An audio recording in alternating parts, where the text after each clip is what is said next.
Hi, my name's Jason, and I used to be just a good old average American kid living in upstate New York.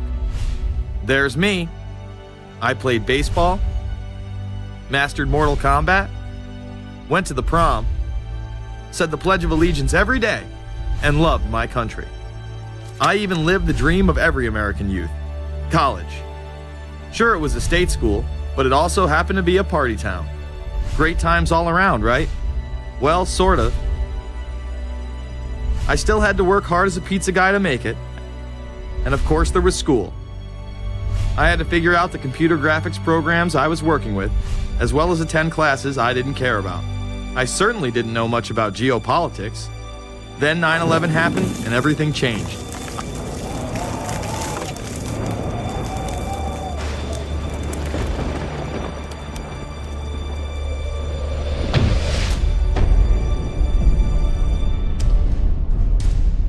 I was pissed.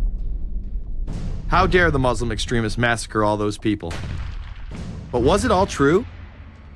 Prior to the invasion of Iraq, something didn't seem right. I then did a startling thing. I actually took a look at what happened that terrible September day. What I found horrified and angered me to such an extent that I took action. We were lied to, and lied to big time. Before I knew it, I went from a normal college student to the political guy at the party to one of the guys that brought you the first internet blockbuster, Loose Change. The film would not only change my life, but countless others as well. So if you've ever seen Loose Change, the documentary about September 11th, conspiracy theorist documentary, it is riveting.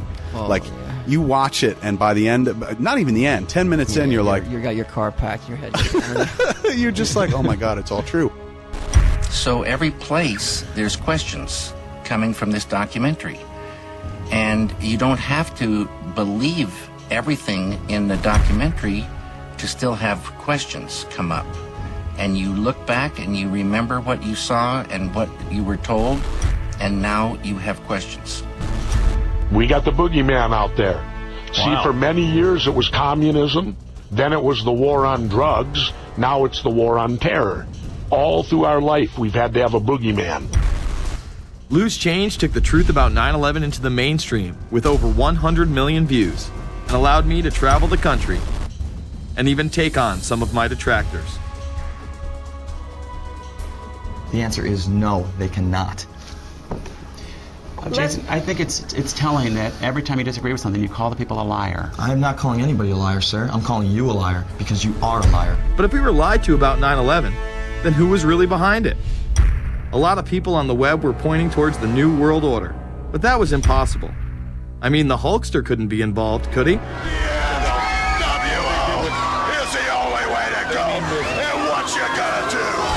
So I set out to find out if a New World Order really existed. And if it did, what was it?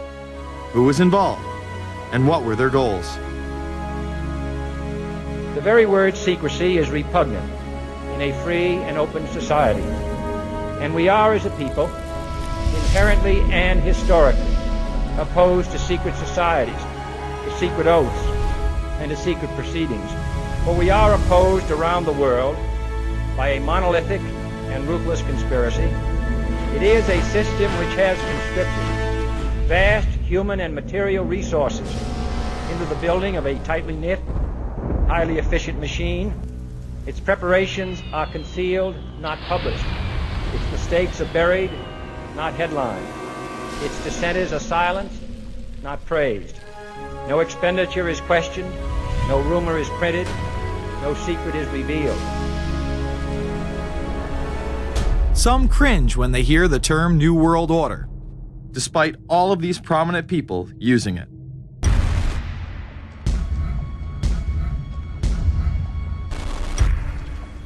The world that maybe some people dreamt of at that conference back in Bournemouth, when it looked as if maybe history would end, that liberal democracy would triumph, that free market economics would slowly progress, and we'd have a new world order.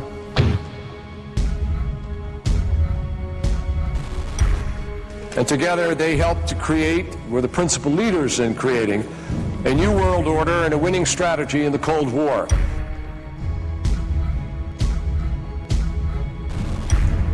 We are part of a new world order.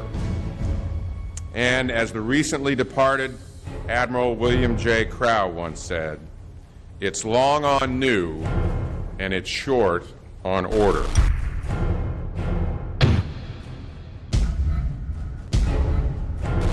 Walter Isaacson wrote a wonderful book about some of the wise men who helped shape the New World Order following the Second World War.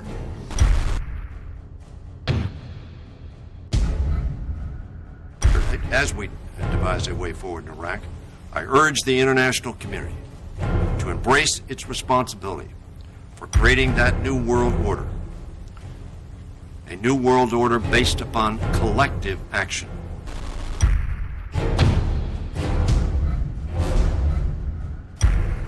The transatlantic partnership was never just the foundation of our security. It was the foundation of our way of life. It was forged an experience of the most bitter and anguished kind. Out of it came a new Europe, a new world order, a new consensus as to how life should and could be lived.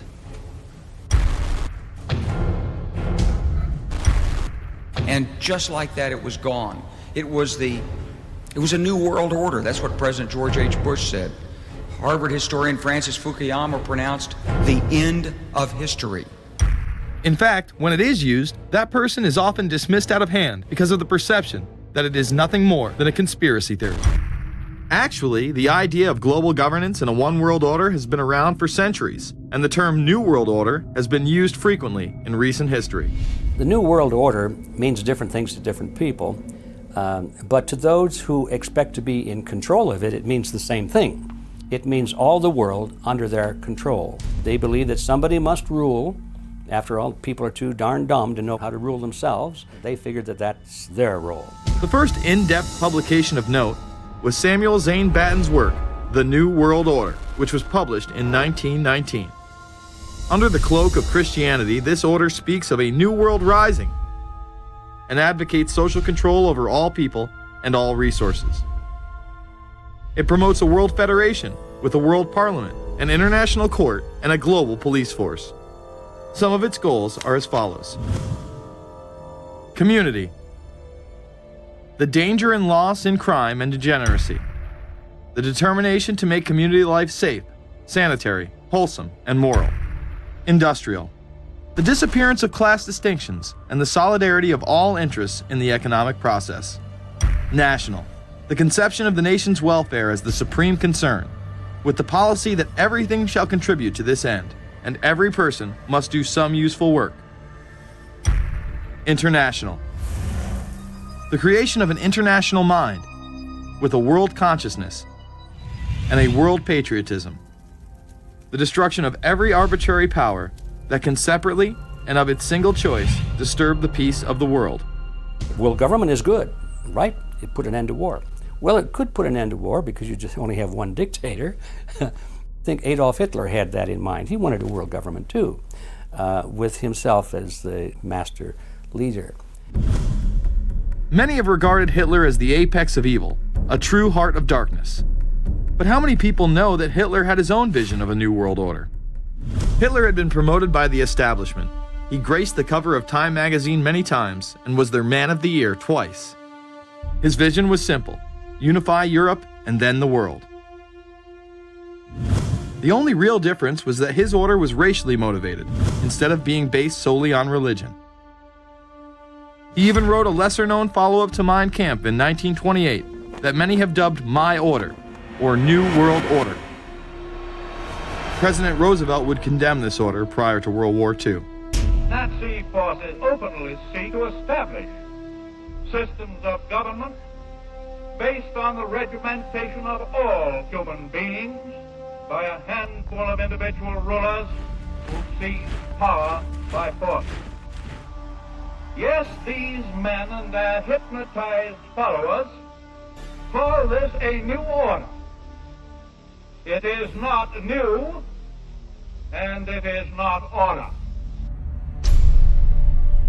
The idea of globalization was so prominent in Nazi ideology that the 1936 Berlin Games would be the first time that the Olympic rings would be displayed prominently and promoted in order to glorify the Third Reich. This symbol represents the 5 major regions of the world: Africa, America, Asia, Europe, and Oceania, interlocking and coming together as one. This one world philosophy still defines the Olympic Games today.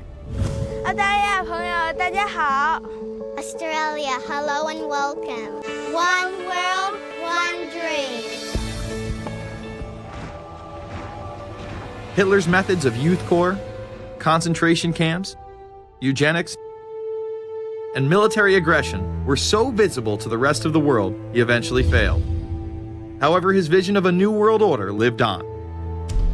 Author H.G. Wells, the man behind The Time Machine and War of the Worlds, would write about a planned world state in which there must be a common faith and law for mankind.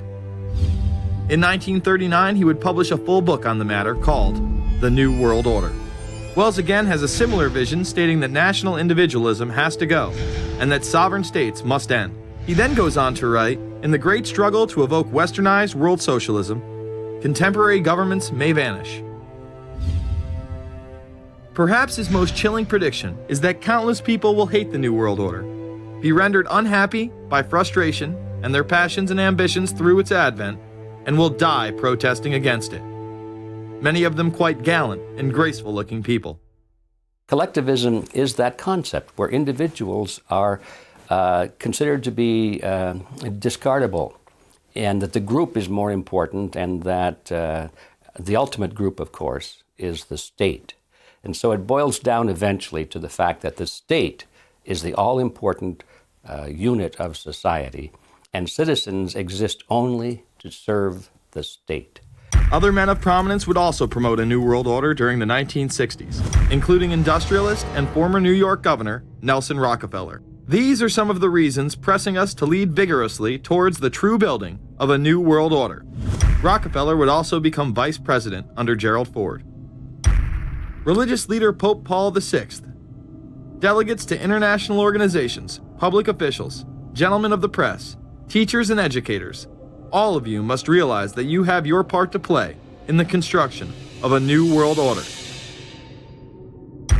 As well as former President Richard Nixon. And the hope that each of us has to build a new world order. However, Nixon was largely a mouthpiece for his most dominant advisor, Secretary of State Henry Kissinger. Kissinger may be the most vocal proponent for a new world order of his era. He has called for it time and time again, in policy papers, meetings, and interviews. Time magazine recognized both Nixon and Kissinger as Men of the Year after announcing their New World Order in China. However, they were working on it long before. In these once classified documents, they both discussed the new order with the president of Indonesia. Mainstream media was even critical of Kissinger's vision in the early 70s. In ragged, spasmodic fashion, a new world order is coming into being, but it looks less and less like the world order that Mr. Kissinger had constructed in his own mind. Kissinger's New World Order would fall under the radar for some time. However, it saw a vast revival during the first Bush administration. Here is Brent Scowcroft, former vice chairman of Kissinger Associates and former national security advisor under both Ford and Bush Sr., as he discusses the New World Order. Looking at the subtitle this morning, Are We Ready for the New World Order? Gives me something of the shudders. That phrase, New World Order, I'm afraid I'm partly responsible for resurrecting. To me, what that symbolized was perhaps a fundamental change in the character of our response to national security issues. Here, Charlie Rose asked Scowcroft, Kissinger, and former National Security Advisor Zbigniew Brzezinski if we are living in a new world order. Where are we as we think about this time in American foreign policy? Are we at a special moment which is being redefined? Or are we creating a new world order? We're at a moment when the international system is in a period of change like we haven't seen for several hundred years. In some parts of the world, the nation state on which the existing international system was based is either giving up its traditional aspects, like in Europe, or as in the Middle East.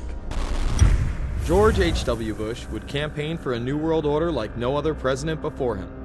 He would openly discuss it during his State of the Union address. What is at stake is more than one small country.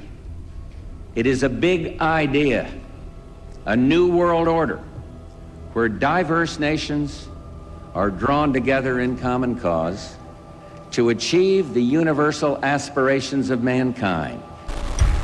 Again, a unified Europe was a major goal in creating this order. With few exceptions, the world now stands as one.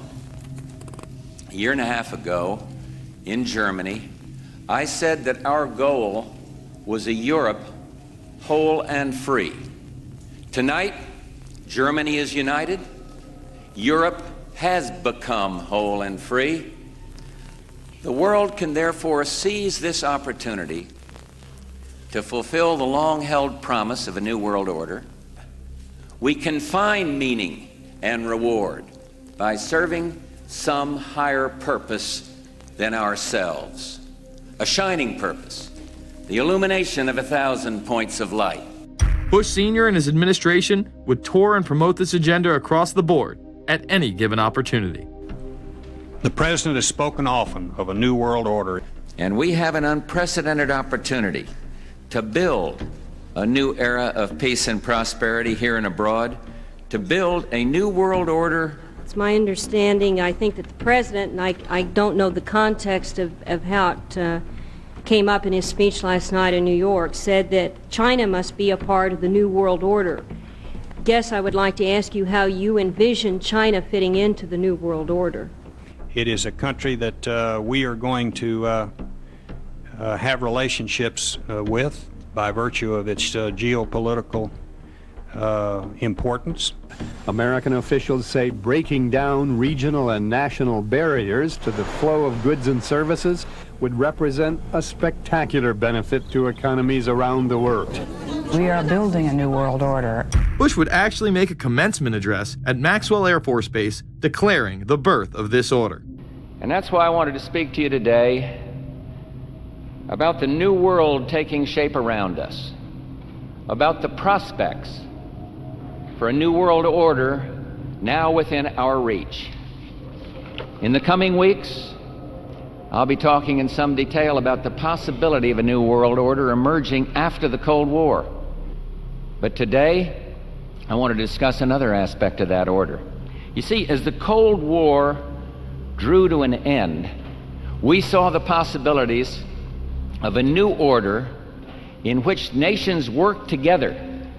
It refers to new ways of working with other nations to deter aggression and to achieve stability. As old threats recede, new threats emerge. The quest for the new world order is in part a challenge to keep the dangers of disorder at bay. We must build on the successes of Desert Storm to give new shape and momentum to this new world order. Only when this transformation is complete will we be able to take full measure of the opportunities presented by this new and evolving world order. The new world order really is a tool for addressing a new world of possibilities. This order gains its mission and shape not just from shared interests, but from shared ideals. After the Gulf War had ended, Bush was so obsessed with the idea of a new world order that he had a series of Glocks imprinted with the term that he would give to members of his administration, including Colin Powell, Brent Scowcroft, Dick Cheney, and General Norman Schwarzkopf. Cheney would even approve policy papers regarding the New World Order. Defense Secretary Dick Cheney has approved a revised draft of a policy document on the New World Order. The Pentagon is backing off a controversial earlier draft and has abandoned a one superpower strategy.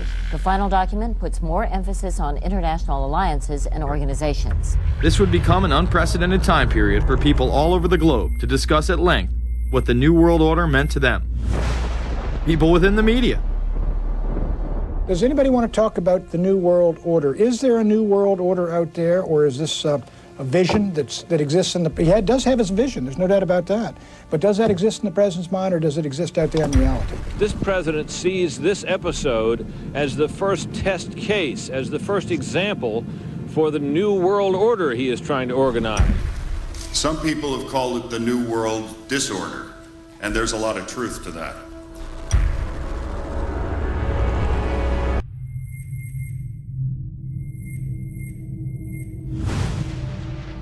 University and institutional chairs.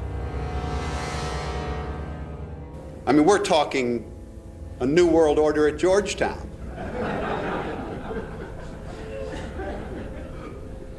And we'd like to be very much a part of it and continue to live.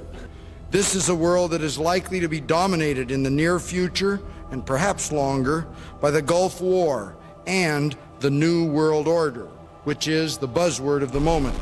So the secret of a New World Order, and at this point it's just a slogan, but it does have some historical background in terms that orders have succeeded each other over time. The secret of this is to learn how to use coalitions. We are effective in the United Nations. People within government.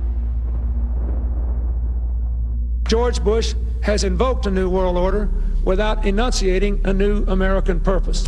The president has still failed to articulate clear goals for our nation's foreign policy in this new age. I find the term New World Order very revolting, and just not only historically but politically today. I think Harding is absolutely right, and the actions of the administration just after enunciation of the New World Order put the lie to the fact there is any real substance behind what they say as New World Order. The first act of the New World Order was A, to make war, and then B, was to sell arms all over again. Is there a New World Order? We know certainly that George Bush has copyrighted the term at this point.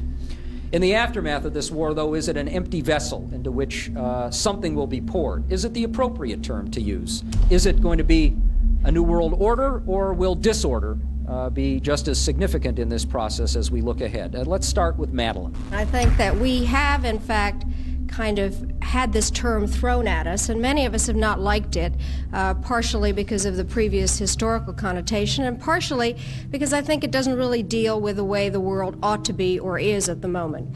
But we are far from seeing a world order, and I'm not sure that it is in best U.S. interest to have a new world order in which we are the policeman.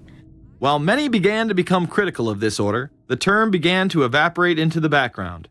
We are very, very skeptical of an international order if we are not sure how the rules will be made, because thus far the international order has been made with rules that we had no input into and that affect us, and even when on the few occasions when the rules will seem to favor us, then they get changed.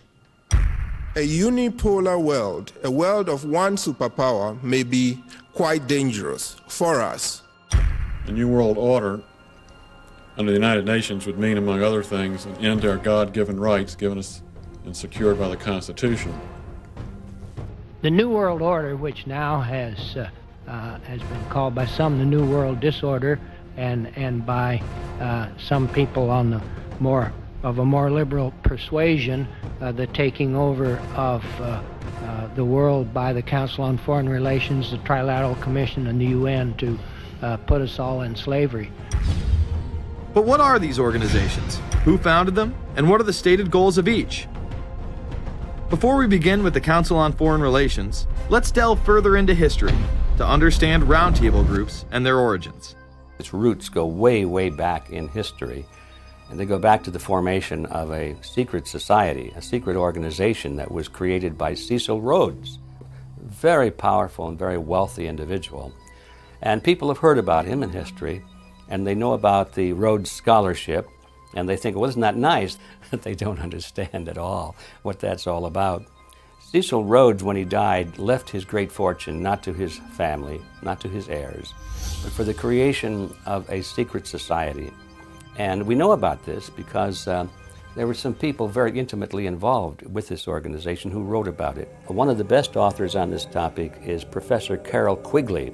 He wrote several books and Tragedy and Hope is the best known of his. He described in detail this secret organization created by Cecil Rhodes, and he explains in these books he knows about them because he was invited by the organization into its inner circle. He was never a member of it, but he was invited in as their historian, and he was allowed to see their secret records and papers and study them for several years. And he knew all the important players, and he understood what it was about, and so he wrote these books. And it's an amazing thing because he laid out in great detail what the purpose of the organization was and how they were the major players in all of the big international events since and including World War I. The bottom line is that you take the roots of that organization and you find out that they created in all of the British dependencies what they call roundtable groups.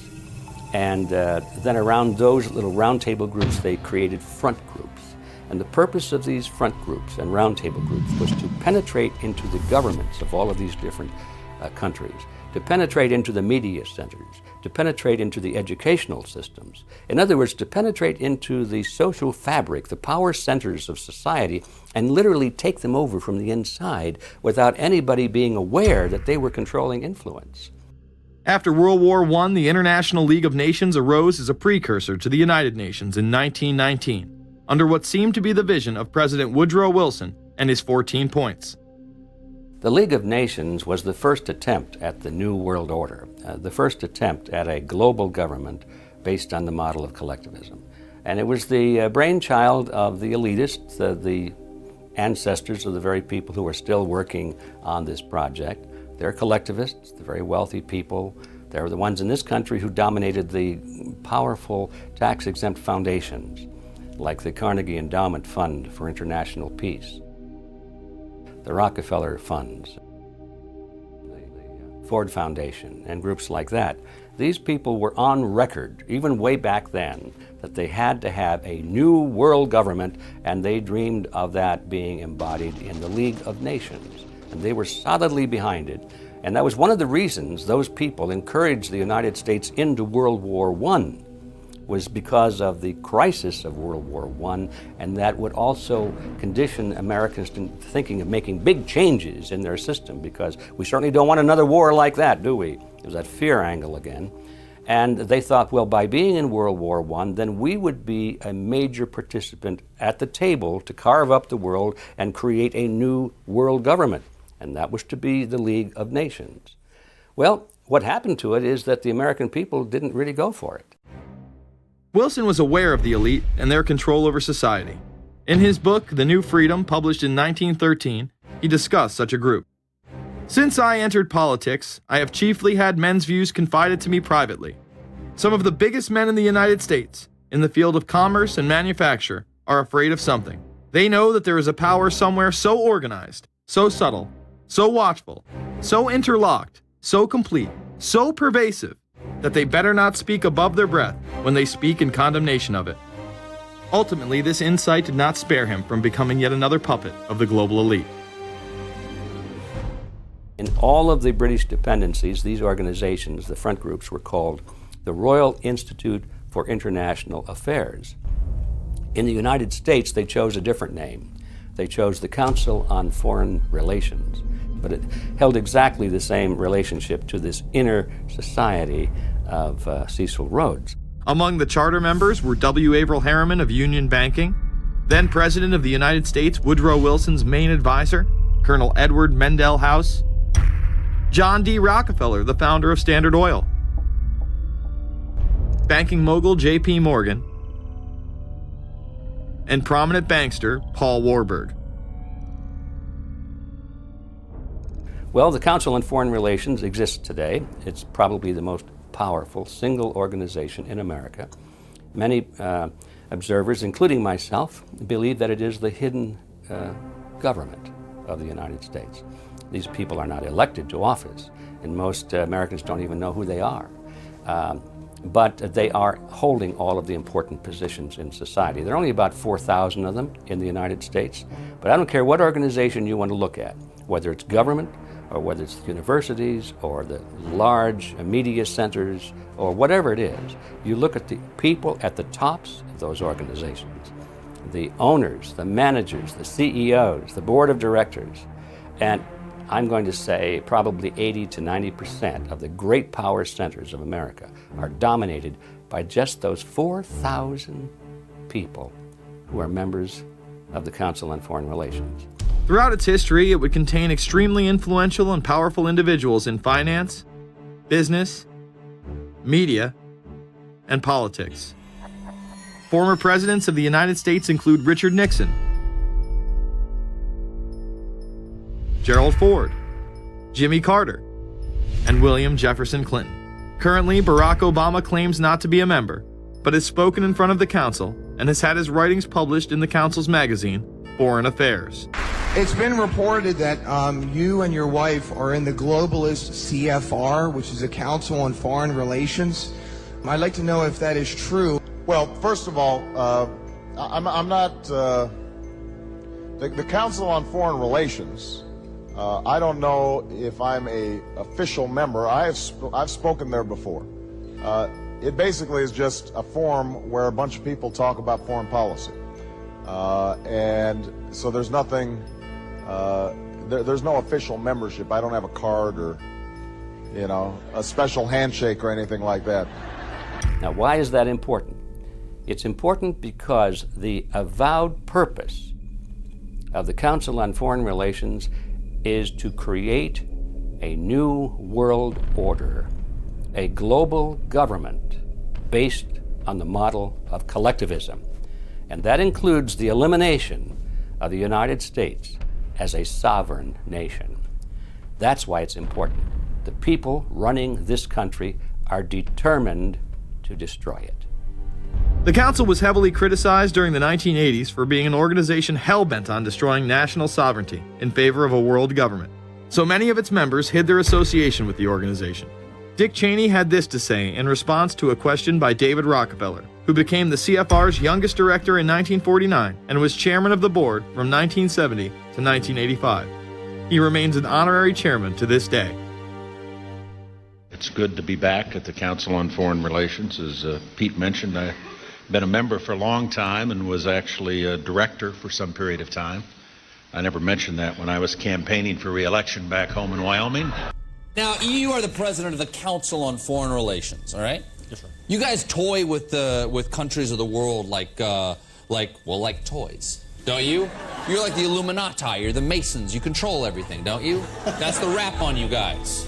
What's so interesting now, though, is who's on the chessboard. It's the toys, if you will, are a lot more than states. Notice that Mr. Haas does not deny that the CFR has massive control over the geopolitical arena, and instead tries to focus on the separate entities outside of nation-states.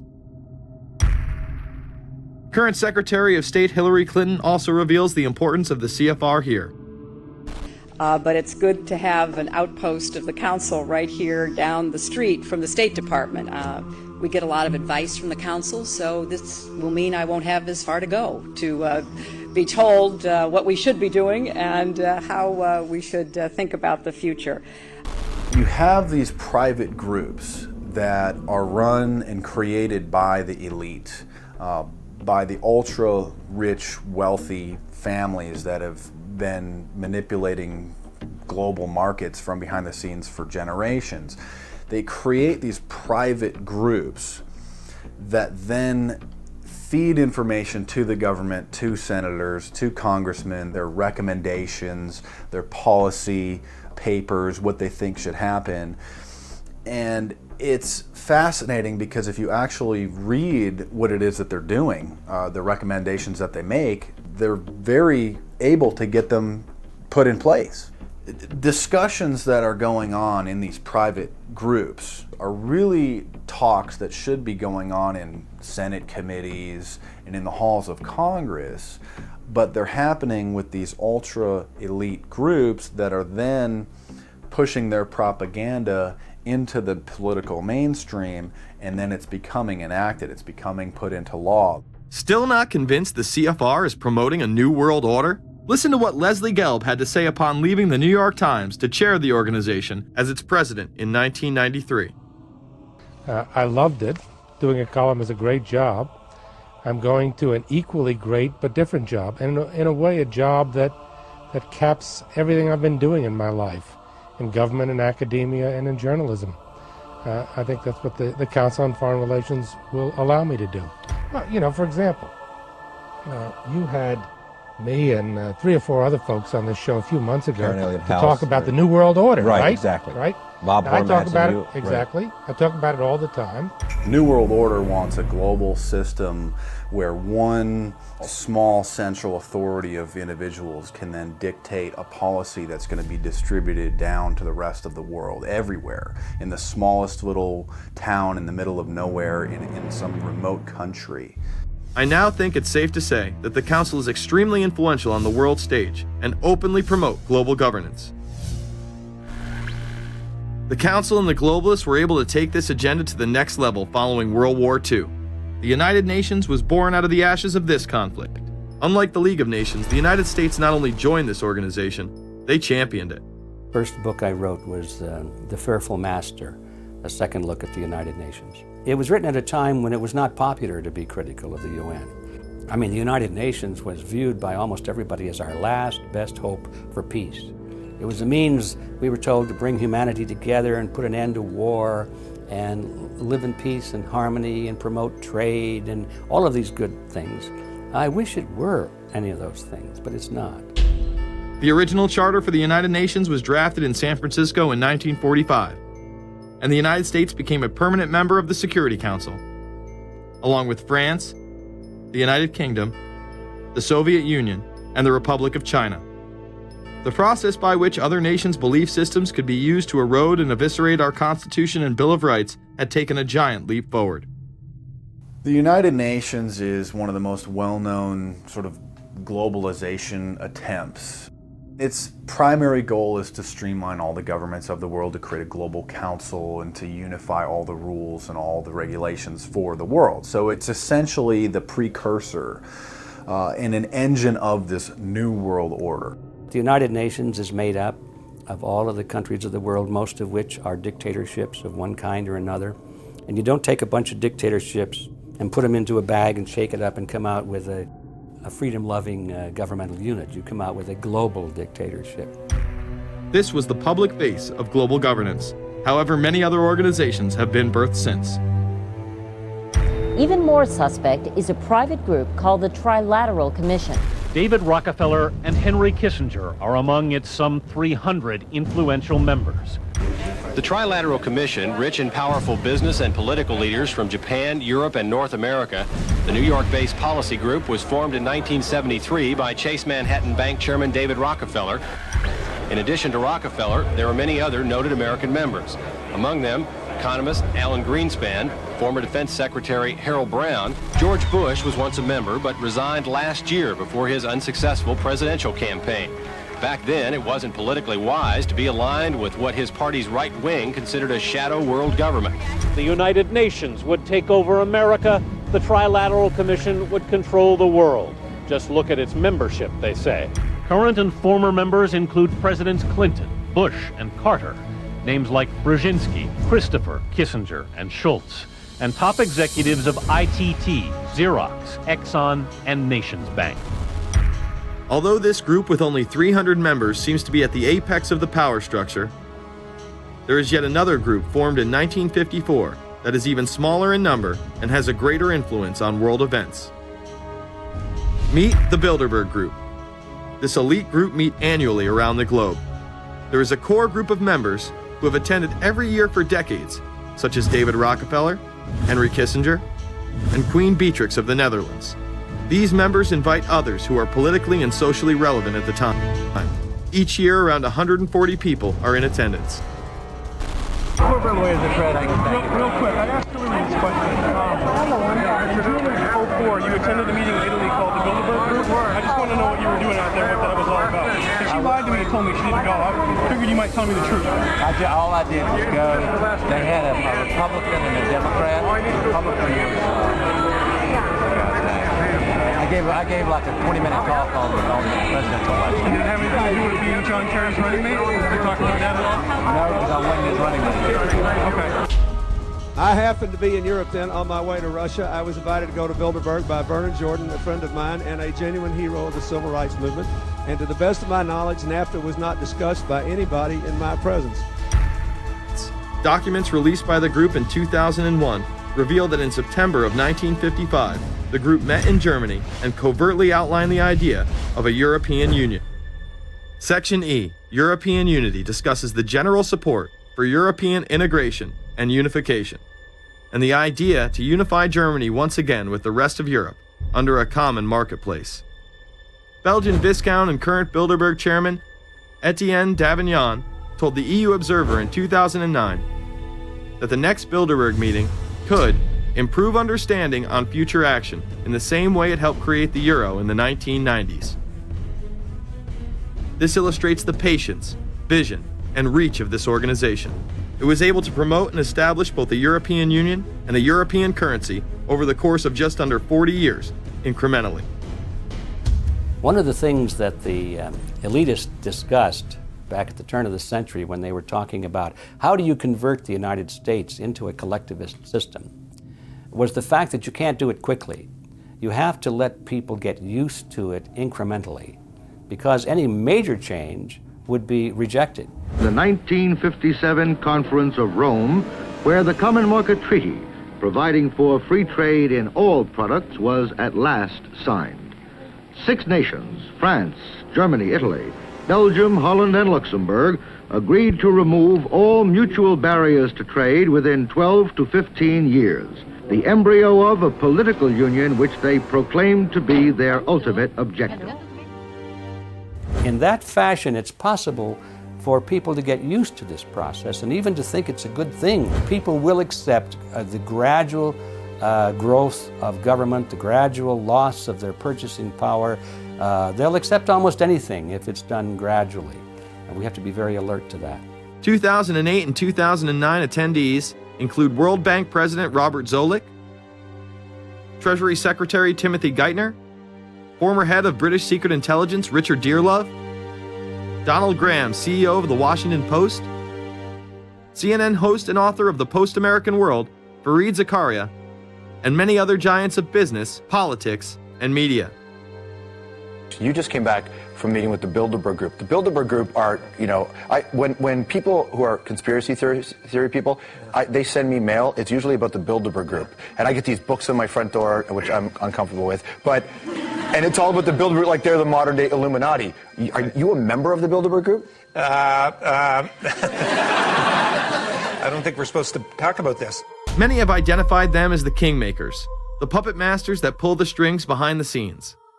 Perhaps there is no better example of this than what occurred during the 2008 conference. Immediately after Obama had been selected as the Democratic presidential nominee, the pressure was on to choose a running mate. We've put together a committee.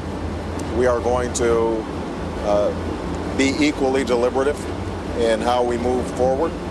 And we're not going to do it in the press, and we're not going to do it through surrogates. He then tricked the press corps into staying on the plane as it took off from Washington. He was whisked away to an undisclosed location.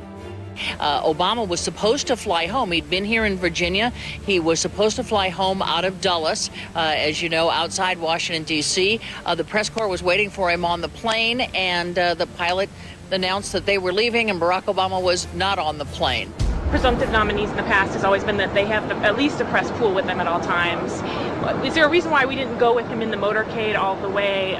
This is what we're out here for, and now we're on this plane with no candidate. Again, I understand. There was a desire to do these meetings, obviously, in private. The press then began to report that Obama and Hillary were meeting secretly in her home. Well, we continue to follow our breaking news. Barack Obama, Hillary Clinton meeting tonight at her house in Washington, D.C. However, it was later revealed that they never actually met at Clinton's home. And we're following this breaking story. Candy Crowley, we understand, has new information. Candy, what have you learned? We are hearing actually from Chris Welch, who is our embed with the Obama campaign. Those are the people that took off without Obama and went to Chicago. The spokesman there is in fact confirming that the meeting did take place. They're talking in past tense now, but saying that the meeting did not take place at the Clintons' house. It took place at this point at some place, I don't know where, some undisclosed place in Washington, D.C., not at Hillary Clinton's house. Remember, Gibbs mentioned that Obama had a desire to have several meetings, not just one. Is there more than one meeting? Is there more than one person with whom I'm not going to get into all the details of the meetings. I don't know that I've got a ton more different answers for all of your questions. The truth of the matter is that Bilderberg just happened to be in the neighborhood at the time. They were holding their annual meeting just down the road in Chantilly, Virginia. What are the chances?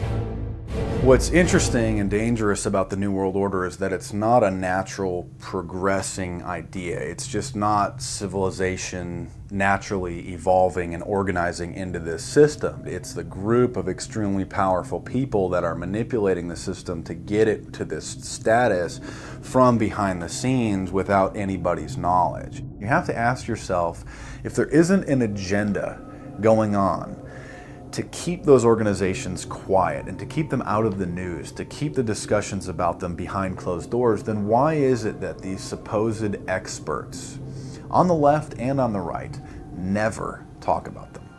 This has been a condensed history of the globalist organizations and their rise to power. But is there a reason they meet behind closed doors? A shadow world government has been mentioned, but to truly understand what that means, let's go back to this iconic warning from President Dwight D. Eisenhower.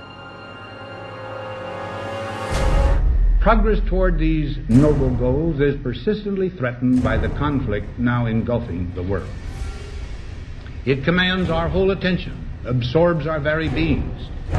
We face a hostile ideology, global in scope, atheistic in character, ruthless in purpose, and insidious in method. Unhappily, the danger it poses promises to be of indefinite duration. The need to maintain balance in and among national programs. Balance between the private and the public economy. Balance between the cost and hoped for advantages. Balance between the clearly necessary and the comfortably desirable. We have been compelled to create a permanent armaments industry of vast proportions. We annually spend on military security alone more than the net income of all United States corporations. The total influence, economic, political, even spiritual, is felt in every city, every state house, every office of the federal government. Yet we must not fail to comprehend its grave implications. Our toil, resources, and livelihood are all involved. So is the very structure of our society. In the councils of government, we must guard against the acquisition of unwarranted influence, whether sought or unsought, by the military-industrial complex. The potential for the disastrous rise of misplaced power exists and will persist. America went into a major mobilization, revived its defense industries, and we saw the civilian economy of America more and more skewed through the 50s. Already in Eisenhower's time, he could see it coming, that you were getting a larger and larger defense military component of the economy, which, unlike the rest of the economy, was very, very centrally organized about lobbying for more and more new weapons.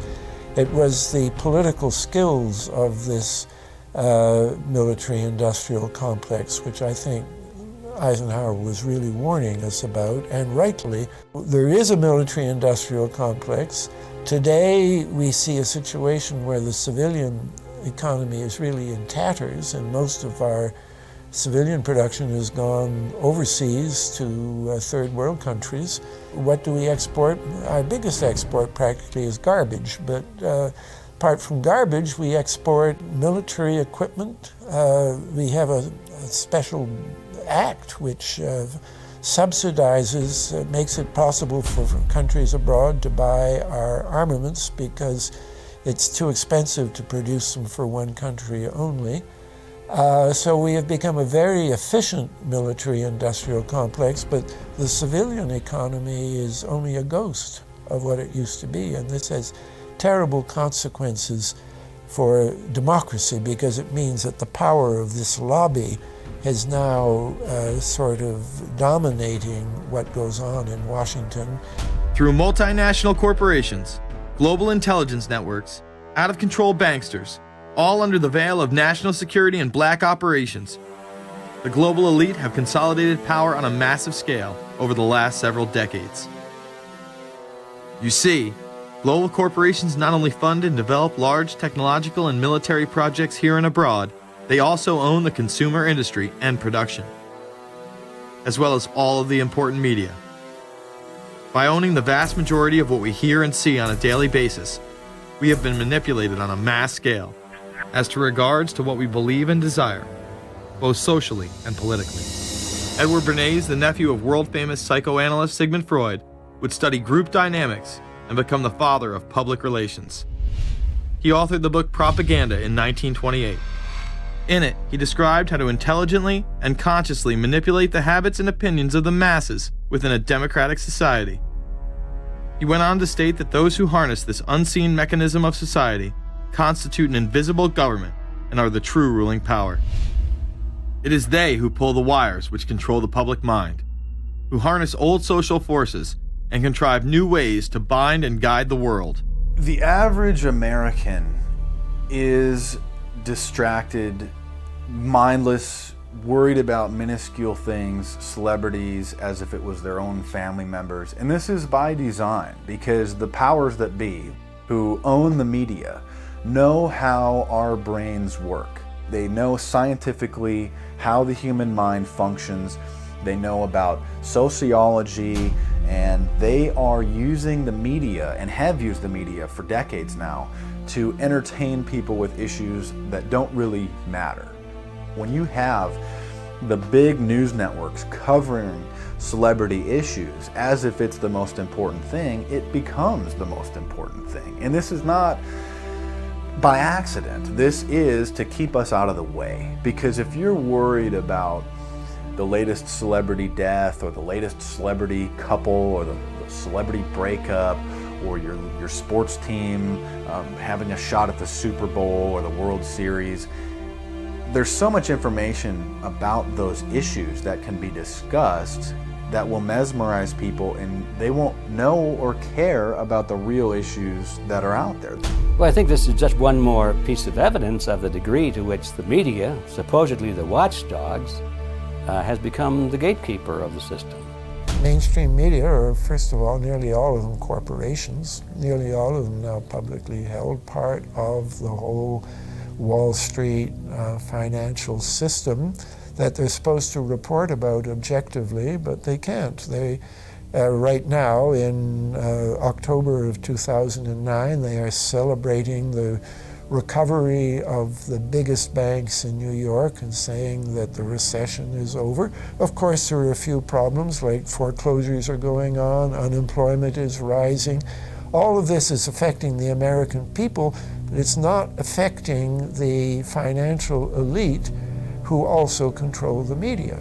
Bernays successfully identified the invisible empire which controlled the minds of men. So as the populace is mesmerized and hypnotized by powerful behind-the-scenes forces, as they are distracted by the latest celebrity scandal, the newest cell phone, and their favorite sports team, this network disguises itself, remaining in the shadows. Despite the elite utilizing Bernays' methods, in conjunction with the military-industrial complex they had erected, a modern arm of this organization was exposed in what came to be known as the Iran-Contra scandal. Essentially, black operations were not only caught dealing arms illegally and supporting South American dictators, but also smuggling drugs into the United States. Iran-Contra was really the merging of two different programs. The first one was support for the Contras, who were, let's face it, a force of terrorists in Nicaragua trying to overthrow the Sandinista government. They were being secretly supported by the CIA, and at the bottom of the whole thing was drugs.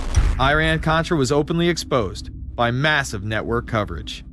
How was it that in 3 years, a network Washington set up to run arms to the Contras wound up running cocaine into this country for the most vicious drug cartel in the world? At the same time, we were supposed to be fighting a war against drugs. But by the same token, I also smuggle my share of weapons in exchange for those illegal substances, with the full knowledge and assistance of both the DEA and CIA. Betzner says that in 1983 he flew weapons from Florida to El Salvador and drugs from Colombia to the Bahamas on the way back. In 1984, he says, he flew twice from Florida to Costa Rica and back.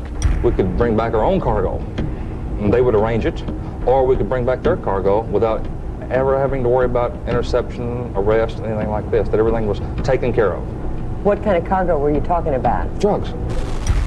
Tolliver says he had 2 meetings with this man, CIA veteran Rafael Quintero. Then in March of 1986, he says he flew 14 tons of weapons down to Honduras, to this Contra resupply base set up by the CIA. We take off from Tegucigalpa, Honduras, and we leave. To? South Florida. Where in South Florida? We landed at Homestead. Homestead? Air Force Base. This is the plane Tolliver says he used. The plane traces to a company that had a State Department contract to fly humanitarian supplies to the Contras. In addition to that, 36 sources confirm the basic scheme. We can now report that long before that operation began, there was another operation to provide guns for the Contras, which was also against the law.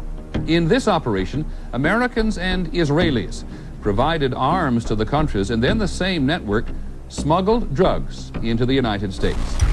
The operation was launched in spring of 1983 at Washington's request, with at least $20 million of Israeli government money later reimbursed, we're told, from U.S. Covert Operations Fund. For about 5 years, people were flying arms into Iran, and most of them came from Israel. The Israelis purchased the weapons from Poland and Czechoslovakia and began shipping them secretly from Yugoslavia to Bolivia and then to Panama.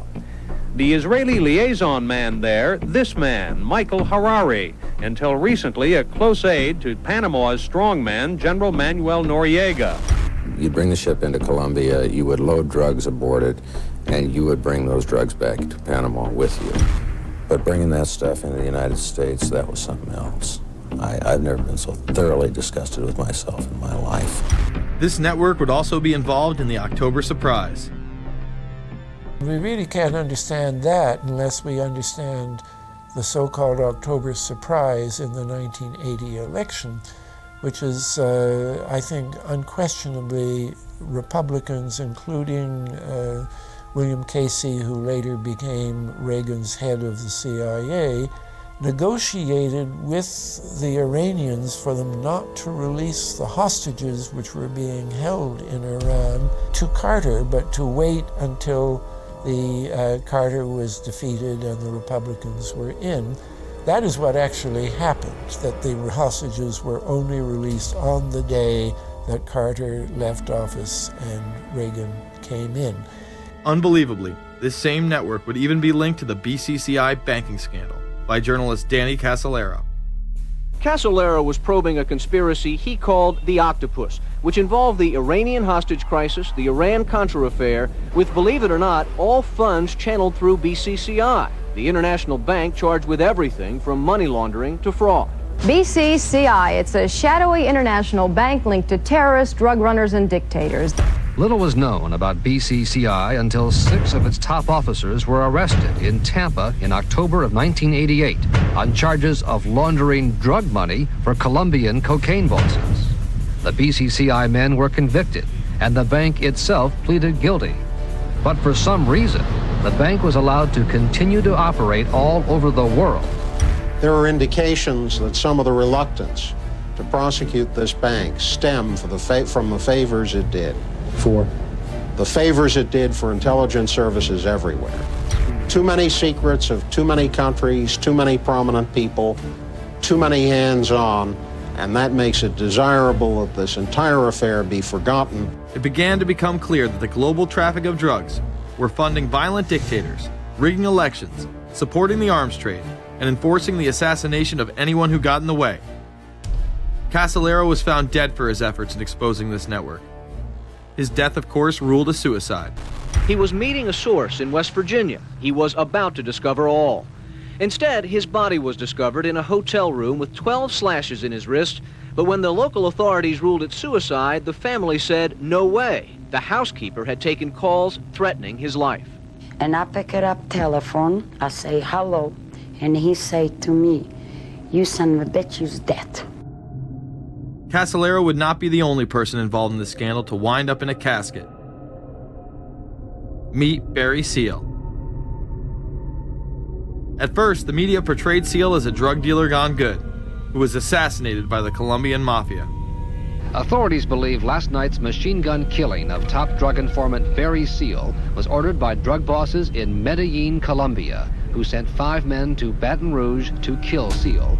Sam Dalton was the lawyer that represented the Colombian hitmen convicted of his assassination. We were trying to subpoena the CIA because we felt like they had documents, exhibits, and evidence that would indicate complicity in Seal's assassination. When they were able to gain access of Barry Seal's trunk the night of the murder, the personal phone number of none other than George H.W. Bush was present. Louis Unglesby, the former attorney for Mr. Seal, also confirms that he once called the office of the vice president after Seal had given him the number. You see, the Black Ops drug smuggling operation had not yet been exposed, and intelligence couldn't take any chances. It was later revealed that Seal was involved in smuggling cocaine into Mena, Arkansas, while Bill Clinton sat as governor. 1983, Ronald Reagan was president, Bill Clinton was governor, and little Mena, Arkansas changed from a quiet town to a center for drug smuggling and reported Contra support activity. In the middle of it all, this man, admitted dope smuggler Barry Seal.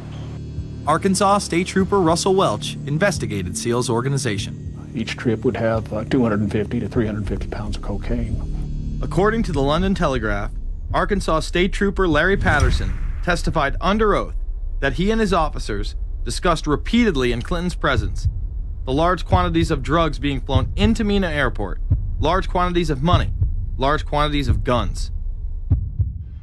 Hot Springs police officers would also record Roger Clinton, Bill's brother, during a cocaine transaction stating, "Gotta get some for my brother.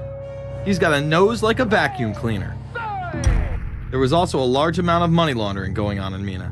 Former IRS agent William Duncan traced some of Seal's drug profits laundered through Mena banks. We had direct testimony from people who were involved in the money laundering operation. We had testimony from people at banks who observed the transactions.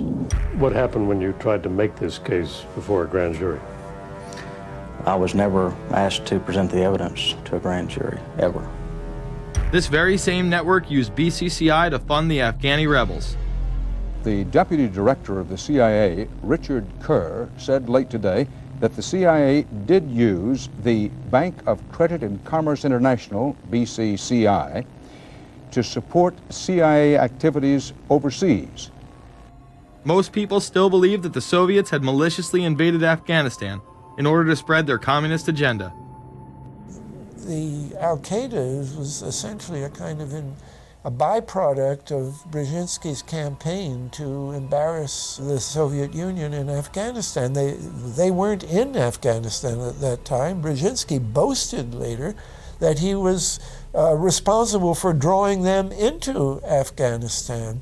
And he did this extraordinary interview with Le Nouvel Observateur in France, and they said, but aren't you worried that you've created this whole new force of Al-Qaeda? And he said, oh, what's more important, a few crazed Islamists or the fall of the Berlin Wall? And they said, but you know, is there no danger? Aren't they dangerous? And he said, nonsense. He said all this in 1998.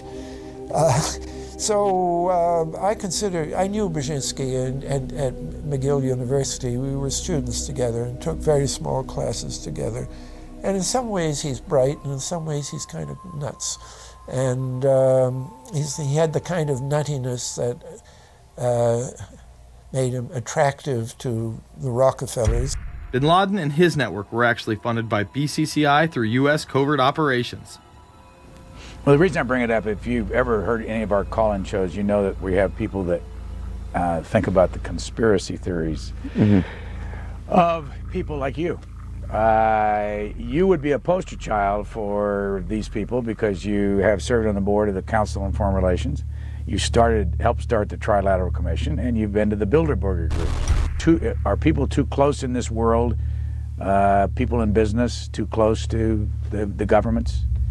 Well, you know, there is such a thing as insidious influence. And the question is, how does it operate? Does it involve bribery? And does it involve some sort of psychological domination of individuals? I don't believe in this notion of some sort of secret societies controlling people. But of course, in any political system, there are sort of over the table and under the table arrangements. Arrangements that involved ruthless, illegal, and immoral activities in order to dominate humanity. Despite all of the evidence that has just been presented, this network would fall down the memory hole, even though 14 convictions were made in the Iran-Contra scandal. The continued cover-up would be made possible by George H.W. Bush. These documents that came forward in the North trial clearly reveal the involvement of the Vice President to a greater degree, I think, than he has acknowledged heretofore. This, of course, did not stop him from pardoning those involved during the twilight of his presidency. Some new reverberations today to President Bush's Christmas Eve surprise, the pardoning of former Defense Secretary Caspar Weinberger and several others in connection with the Iran-Contra allegations. Well, now the special prosecutor says it's the president who needs to explain some things. The real issue is why the notes weren't produced 5 years ago when the congressional investigation and the independent counsel's investigation had requested them. Because high-level political officials scrambled to limit the investigation and establish plausible deniability for the upper echelons of the network, including Bush himself. So who is this guy, and how did he come to power? To understand that, we must first take a look at his father, Prescott. Prescott was born into privilege and became extremely influential in business, intelligence, and politics. He helped establish the CIA out of the Army's Office of Strategic Services with the Dulles brothers, and served as a senator in the state of Connecticut. However, during his time serving as one of the directors of Union Banking Corporation, he was doing business with Nazis. The Bushes have been sort of at the heart of the military-industrial complex since its very beginning, and that Prescott was involved in a firm that actually fronted for Nazi firms in America. In fact, Union Banking and its subsidiaries were seized by the United States government in October of 1942 under the Trading with the Enemy Act. After the war, the assets were returned, a few fines were paid, and it was swept under the rug of forgotten history. These Nazi ties should not be all that shocking, seeing as it has been declassified that the Office of Strategic Services recruited Nazis into its ranks through Project Paperclip in August of 1945. George Bush seemed to follow in his father's footsteps, using Prescott's business connections to move to Texas and get into the oil industry. He would first attain political office as a Texas congressman in 1966, but then lose his bid as a Texas senator in 1970. It was at this time that Nixon appointed Bush as an ambassador to the United Nations. According to official accounts, Bush then began work with the CIA as its director in 1976. Evidence suggests that Mr. Bush and the CIA actually had a much longer-standing relationship. There are indications that he had relations to the CIA before. There's a very strange memo, and the name's George Bush. And when this was published, there was a lot of fuzzing of the issues, but given George H.W. Bush's strong connections with the Cuban community, I think there is a good chance that it was that the George Bush we know, so that he did have a CIA connection. Bush left the CIA just under a year after his appointment. He is credited with restoring the agency's morale, as its image was being shattered by the Church Committee's revelations of the CIA's unauthorized activities involving assassinations and corruption. In reality, Bush was responsible for denying the Church Committee many of the documents it requested and making it impossible for them to do a thorough investigation. After his time as CIA director, he devoted himself to becoming the next president of the United States. Many people within his own party did not like his globalist ties. Along the campaign trail, Bush continually had to explain his association with the group. You know J.R. Ewing in the show Dallas? J.R. is a member of the Trilateral Commission, I think. It's got to be because it's so bad. Let me tell you something. I used to be a member of it. I resigned, as I did from every business thing I was in, to concentrate on one thing, running for President of the United States. Ronald Reagan initially had no interest in having Bush as his running mate. Even then presidential candidate Ronald Reagan had questions. I would suggest that maybe Mr. Bush would clear the air if he'd tell us why he resigned. Reagan's backers then forced him to choose their intelligence frontman, George H.W. Bush, as his vice president. But in spite of last year's campaign rhetoric, all seems to be back to normal between George Bush and his old colleagues. And President Reagan, who is relying on many of these powerful business leaders to make his economic package work, will host commission representatives at the White House Monday. After Reagan's election, there was an attempt on his life, just 69 days into office. Astoundingly, Bush would again be connected. So just who is John Hinckley Jr.? When he left this neighborhood 8 years ago, he was, by all accounts, well-liked and seemingly normal. This donut shop near the motel was visited by Hinckley, who reportedly waited for a phone call here each day, even though he had a phone in his motel room. The nature of the calls is not known. A touch of irony. The young man walking with the elder Hinckley is 30-year-old Scott Hinckley, John Jr.'s brother. He and Vice President Bush's son, Neil, are friends. They had planned to have dinner together in Denver tonight. The plans have been canceled. We were told Hinckley was a madman acting alone. If that was the case, why was he making phone calls from a payphone down the road instead of his hotel room? Why was the would-be assassin's brother a family friend of the man who stood to gain the presidency? While Reagan led the nation in the public eye, Bush exploited his power through the largely unknown Continuity of Government Directive. In the United States federal government, there is a super-secret agency which controls this shadow government. The National Program Office allowed Bush and his network to attain executive emergency powers. Ronald Reagan authorized the National Program Office when he signed a top-secret directive in 1982. Oliver North was one of the key officers responsible for the program's startup. Under the NPO's direction, 4 agencies were charged with execution of the Doomsday Plan: the CIA, the Departments of State and Defense, and the Federal Emergency Management Agency. An effort was being made to consolidate continuity of government programs across several major departments of the government under one office.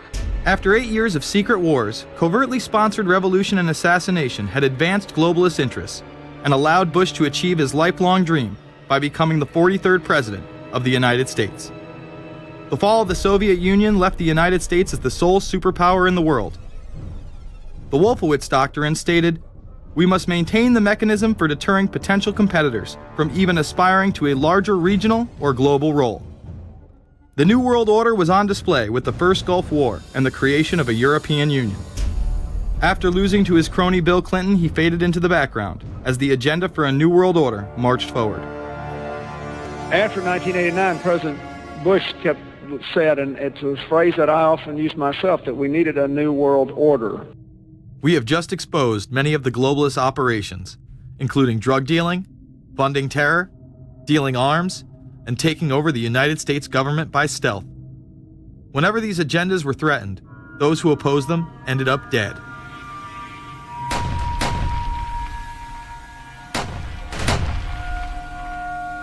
We've got some difficult days ahead, but it really doesn't matter with me now, because I've been to the mountaintop.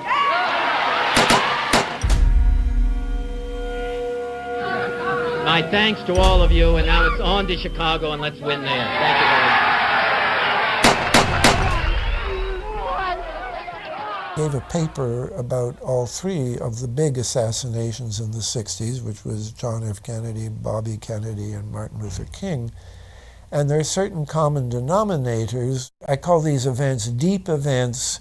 We've become accustomed to the idea that every now and then something is going to happen, and we just know from the beginning we're not going to get to the bottom of it. And the more they happen, the more reconciled we've become to this state of affairs. In 1978, the House Select Committee on Assassinations could not ignore there was a conspiracy in regards to the assassination of John F. Kennedy and Martin Luther King Jr. Good evening.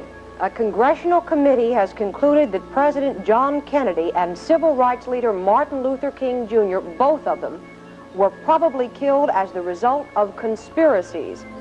The House Assassinations Committee wound up its 2-year study by recommending that the Justice Department look into both cases. In the assassination of Dr. Martin Luther King, the committee concluded the likelihood of conspiracy. The committee's summary of findings says President Kennedy was probably assassinated as a result of a conspiracy, that its evidence establishes a high probability that 2 gunmen fired at the motorcade. The committee concluded that President Kennedy did not receive adequate Secret Service protection in Dallas, that the CIA was deficient in sharing information before and after, that the Justice Department and Warren Commission failed to pursue possible conspiracies and made their conclusions too definite. There seems to be no debate that the CIA and Secret Service were involved in the assassination, as you can clearly see 2 Secret Service agents being taken away from their positions at the back of Kennedy's vehicle just moments before the assassination. And no matter what you believe about Oswald, it has now been declassified that Oswald was trained by the CIA in 1957 under the cover of the Office of Naval Intelligence. These political assassinations continue to this day. The 11-person jury in the inquest must decide if these stills, never before seen of Diana in the Mercedes and then the crash, are the frantic moments after a tragic accident or the aftermath of a calculated murder. Mr. Al-Fayed? Mohammed Al-Fayed, Dodi's father, has long since made up his mind. I believe that my son and Princess Diana have been murdered by the royal family. He claims Diana was pregnant and about to announce her engagement to his son, an embarrassment so great, he says, that Prince Philip commissioned British Secret Service to kill the couple. Assassination is an option when the ruling class can identify an enemy who cannot be compromised. But how do they bend the population's will to do their bidding? Well, a false flag operation is one in which the attacker carries the flag of someone else. It's usually a military operation, and the purpose, of course, is to create the impression that the attacker is someone else. They want to create negative public opinion against the nation whose flag was being used. Or they may even not use a flag at all. This sort of thing is done all the time, and it's certainly not unique in history. I think we've been seeing a lot of it lately. Americans are easily motivated by false flag operations, and I think it's inevitable that we will see false flag operations in the near future. It is used in order to seize power at an accelerated pace. A very well-documented modern example of this is the Tonkin Gulf incident. There were 2 sets of Tonkin Gulf incidents. The first one on August 2nd were real but trivial. The second on August 4th, 2 days later, were the ones to which we actually sent planes off in retaliation and were, in theory, much bigger, a torpedo attack on a U.S. destroyer, but in fact it never happened. When McNamara visited Vietnam, he confirmed the Tonkin Gulf incident never occurred, and once again, we were lied into war. To this day, I don't know what happened on August 2nd and August 4th, 1964 in the Tonkin Gulf. The general provided the answer, saying his Navy attacked the Maddox on August 2nd, but on the 4th, nothing happened. There was absolutely nothing, he said. We know for a fact now that NSA and CIA both falsified their reports up to Johnson on that day to make it look as if there had been an attack. Upon the fall of communism, a new threat had to be established in order to maintain their military-industrial complex and keep the people in fear of invisible enemies. More modern examples of this have been used not only to start conflicts abroad, but to instill fear in large populations in order to demonize groups and further erode civil liberties. The majority of people still believe that Timothy McVeigh was a right-wing extremist who bombed the Oklahoma City building with a Ryder truck because he was upset with the government. People close to the event told a very different story. A local congressman believes that convicted bomber Timothy McVeigh and his accused co-conspirator Terry Nichols are not the only ones involved. The Oklahoma State Representative Charles Key produced a videotape featuring witnesses who claim to have seen Timothy McVeigh with another man the morning of the bombing. He was wearing a ball cap. Timothy McVeigh had his on backwards, which just like this. It was on his head. The other gentleman had his on like this. In fact, the FBI had actively pursued John Doe No. 2 in its initial investigation, then denied his existence altogether. There were also multiple reports that explosives were found inside the Murrah building. The Justice Department is reporting that a second explosive device has been found in the AP Murrah building in downtown Oklahoma City. Mike, you're still with us, aren't you? Yes, I am, and I might tell you in addition to that in fact what we were told at the scene a few minutes ago was that in fact 2 different explosive devices were found in addition to the one that went off. The second explosive was found and diffused. The third explosive that was found, and they are working on right now as we speak, I understand, both the second and third explosives, if you can imagine this, were larger than the first. Bomb squads were actually caught on video pulling into the building to retrieve these devices. They'll back that trailer down there, and the bomb squad folks will go in, and they will use that trailer. You see the bucket on the back there, sort of, this is how they would transport the explosive device away from this populated area to try to do something with it. I just took a look down the street at the Murrah building again. I see another bomb truck going, so apparently they're going to try to get out that third bomb that's been talked about. This was even confirmed by the governor at the time, Frank Keating. One device was deactivated. Apparently there's another device, and obviously whatever did the damage to the Murrah building was a tremendous, very sophisticated explosive device. Members of the ATF who would have normally been in the building were tipped off prior to the bombing. He saw what appeared to be a police bomb squad truck near the Murrah building 2 hours before the blast. It had a shield on the side of the door, and it said bomb disposal or bomb squad below it, and I really found that interesting. Another witness who spoke to ABC News on the condition of anonymity will tell the grand jury tomorrow he was told by an ATF official agents working in the building had been warned in advance not to come to work. He just came out and told me that the ATF wasn't in the building that day. They'd been tipped by their pagers not to come to work, which I was flabbergasted. McVeigh would even claim in a letter written to his sister, which was published by the New York Times, that he was actually recruited for black operations, which included smuggling drugs into the United States, as well as assassinations. One may brush this off as the ravings of a madman. However, McVeigh was filmed at the Camp Grafton military facility in North Dakota on August 3, 1993. McVeigh's official records state that he was discharged over a year prior from the Army Reserve in May of 1992. Perhaps even more interesting is that Camp Grafton was specializing in training troops in explosives and demolitions at the time. When all was said and done, the security tapes reported to have captured the entire thing on video were rounded up and classified. In 2009, they were finally released, and magically none of them caught the bombing. The excuse being they were all having their tapes changed at that exact moment. This event would be labeled domestic extremism, which was used to demonize critics of world government, militias, and create fear within the populace.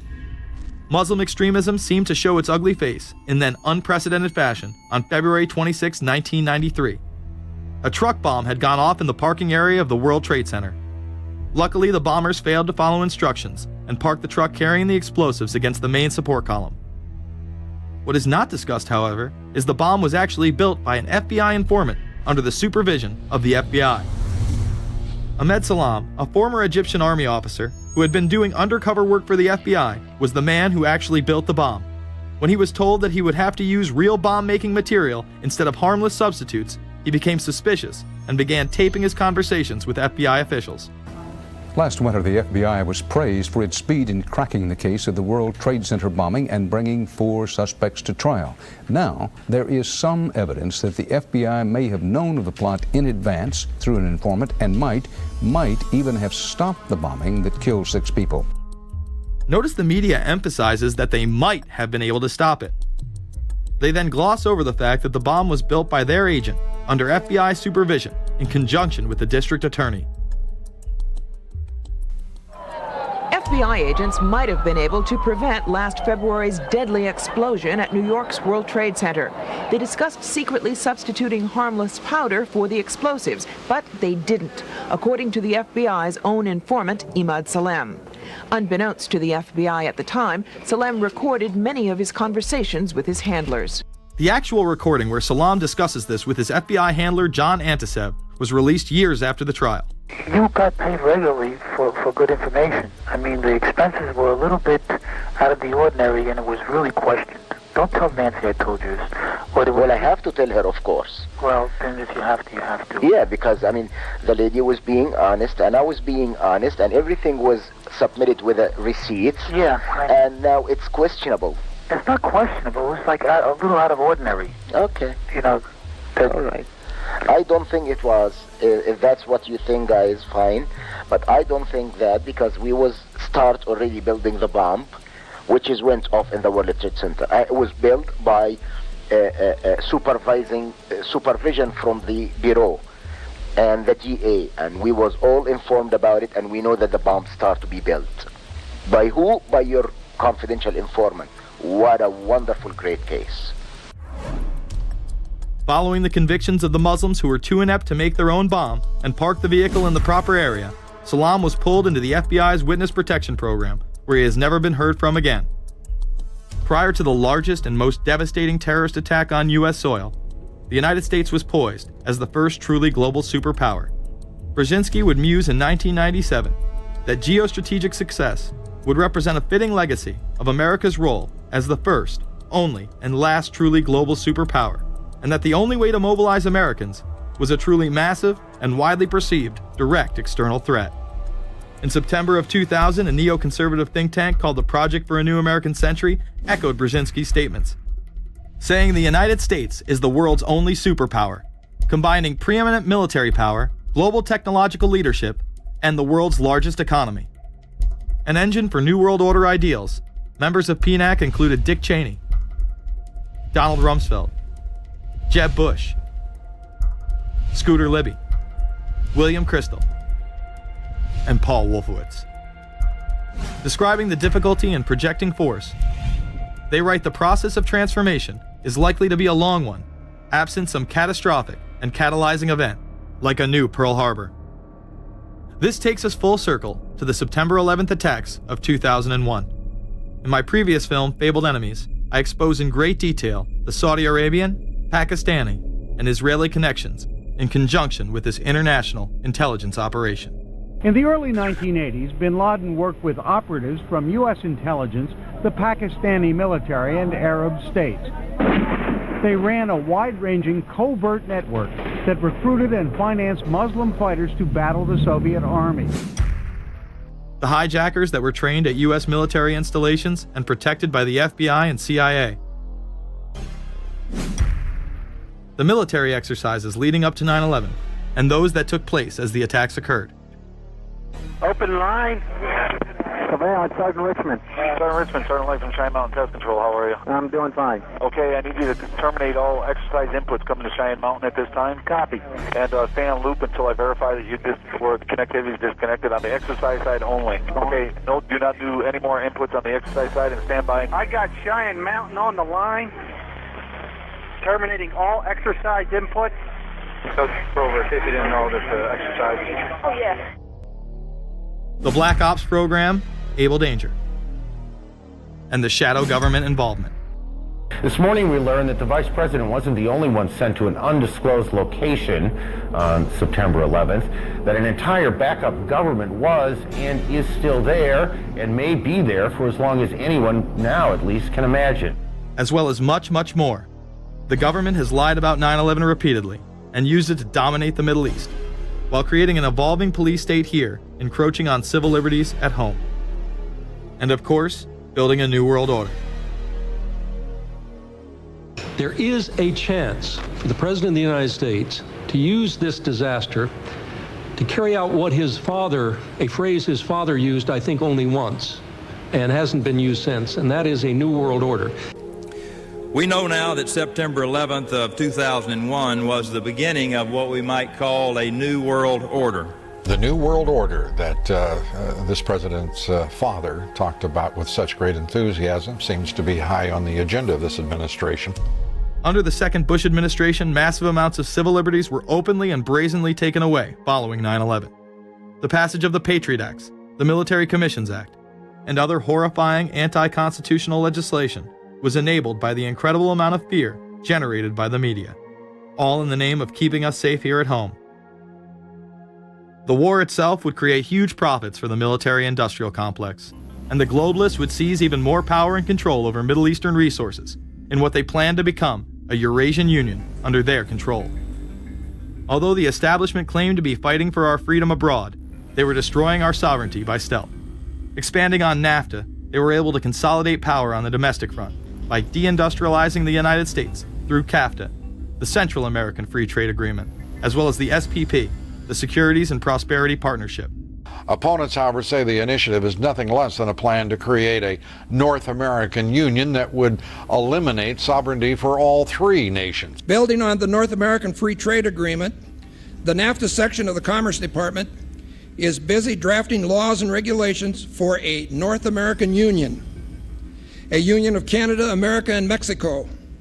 The President has attended secret meetings and signed at least 2 agreements under the Security and Prosperity Partnership Program.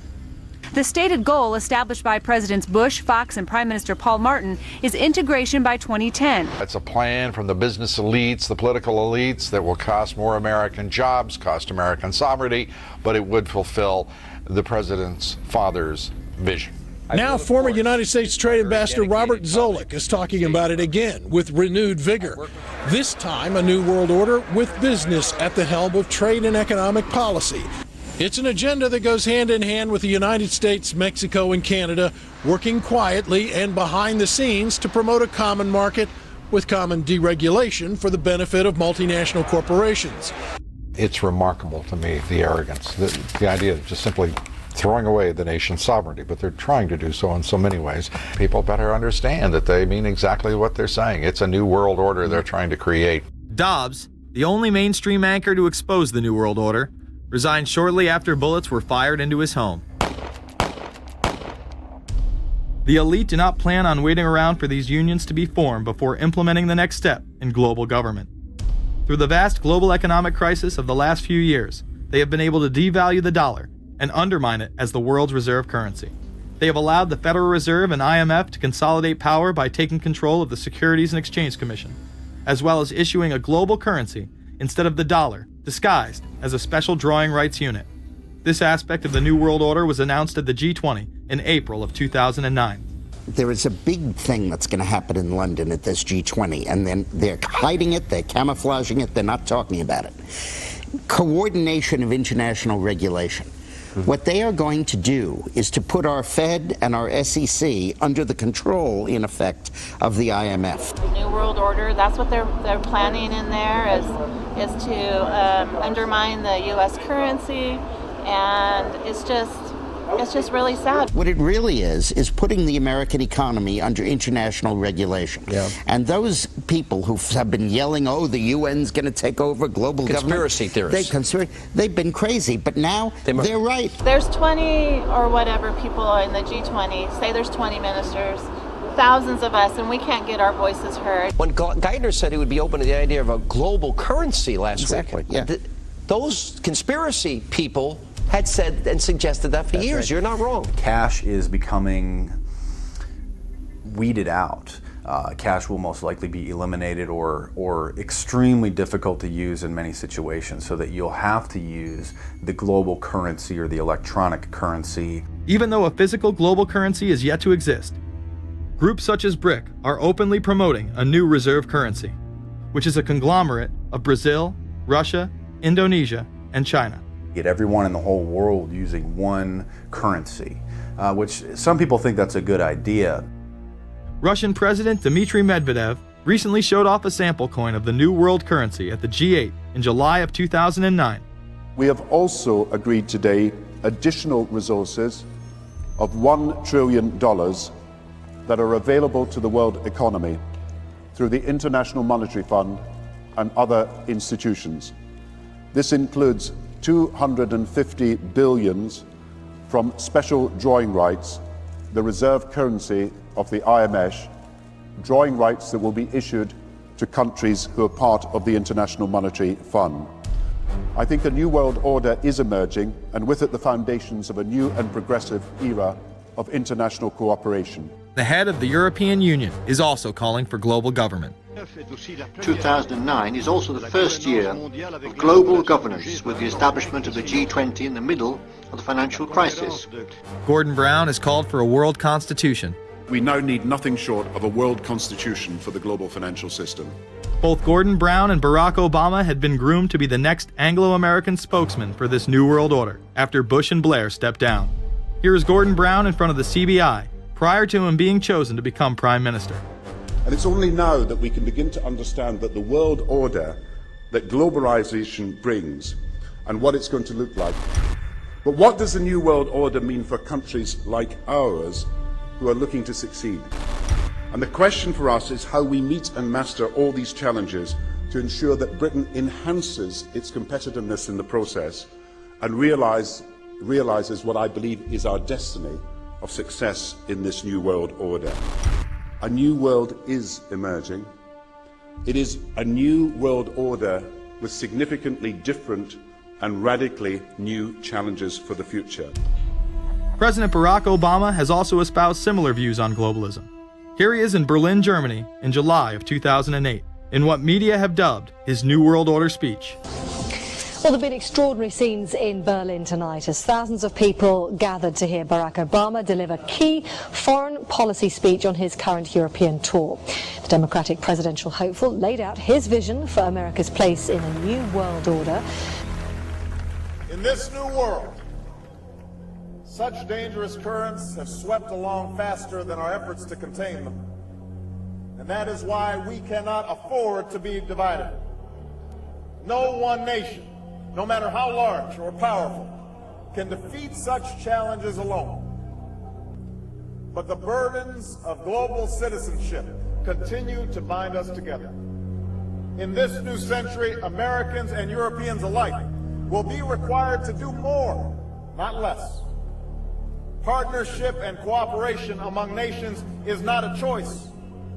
It is the only way, the one way, to protect our common security and advance our common humanity. That is why America cannot turn inward. That is why Europe cannot turn inward.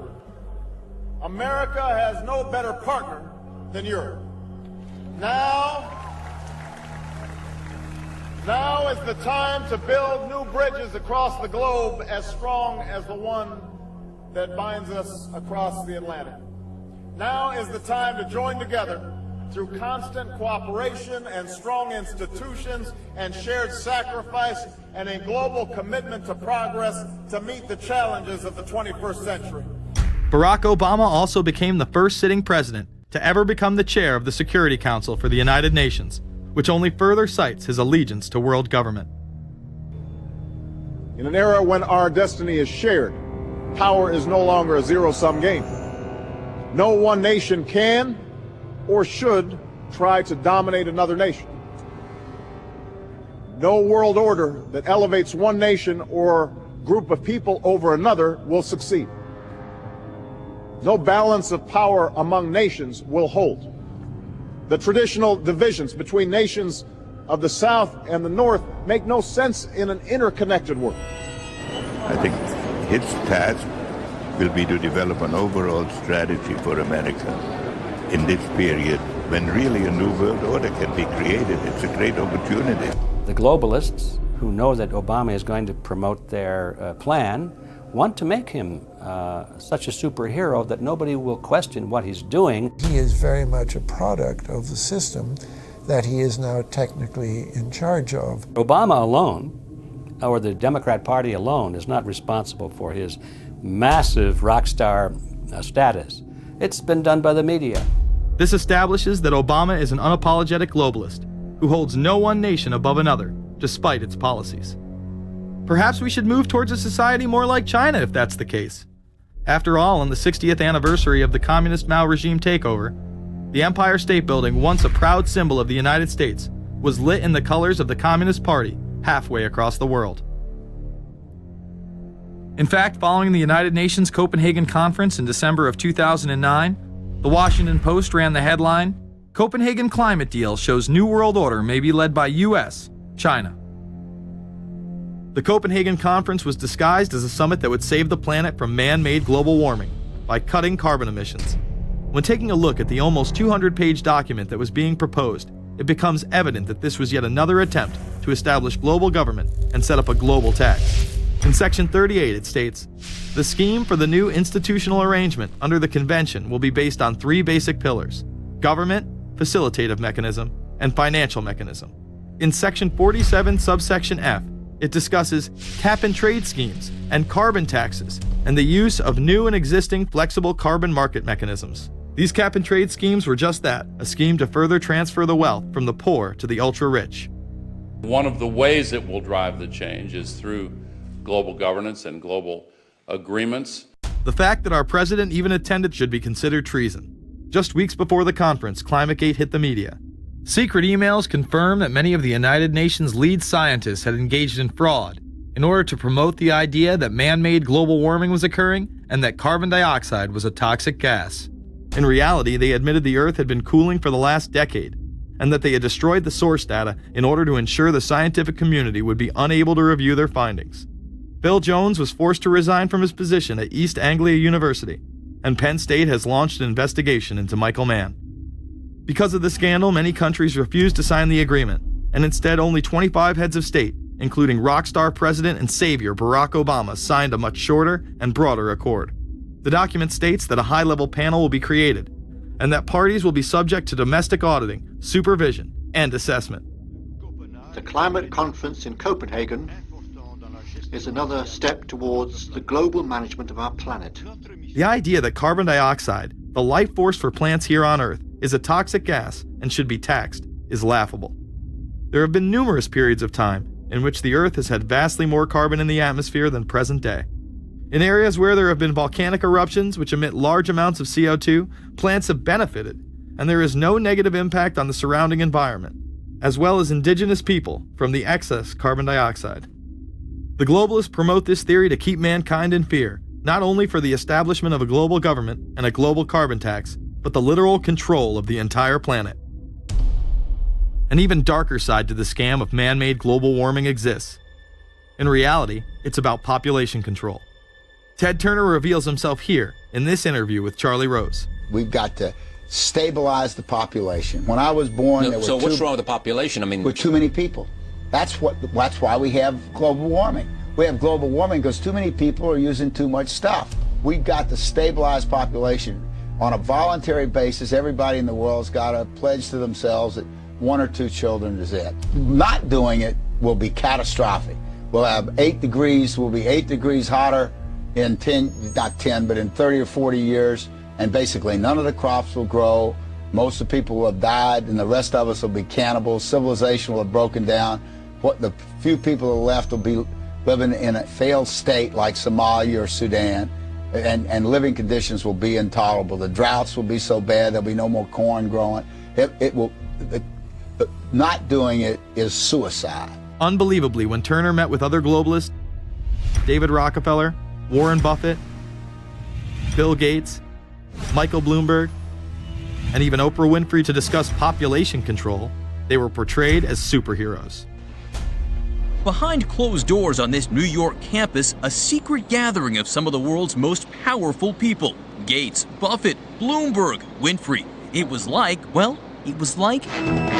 the Super Friends. In the great hall of the Justice League, there are assembled the world's 4 greatest heroes.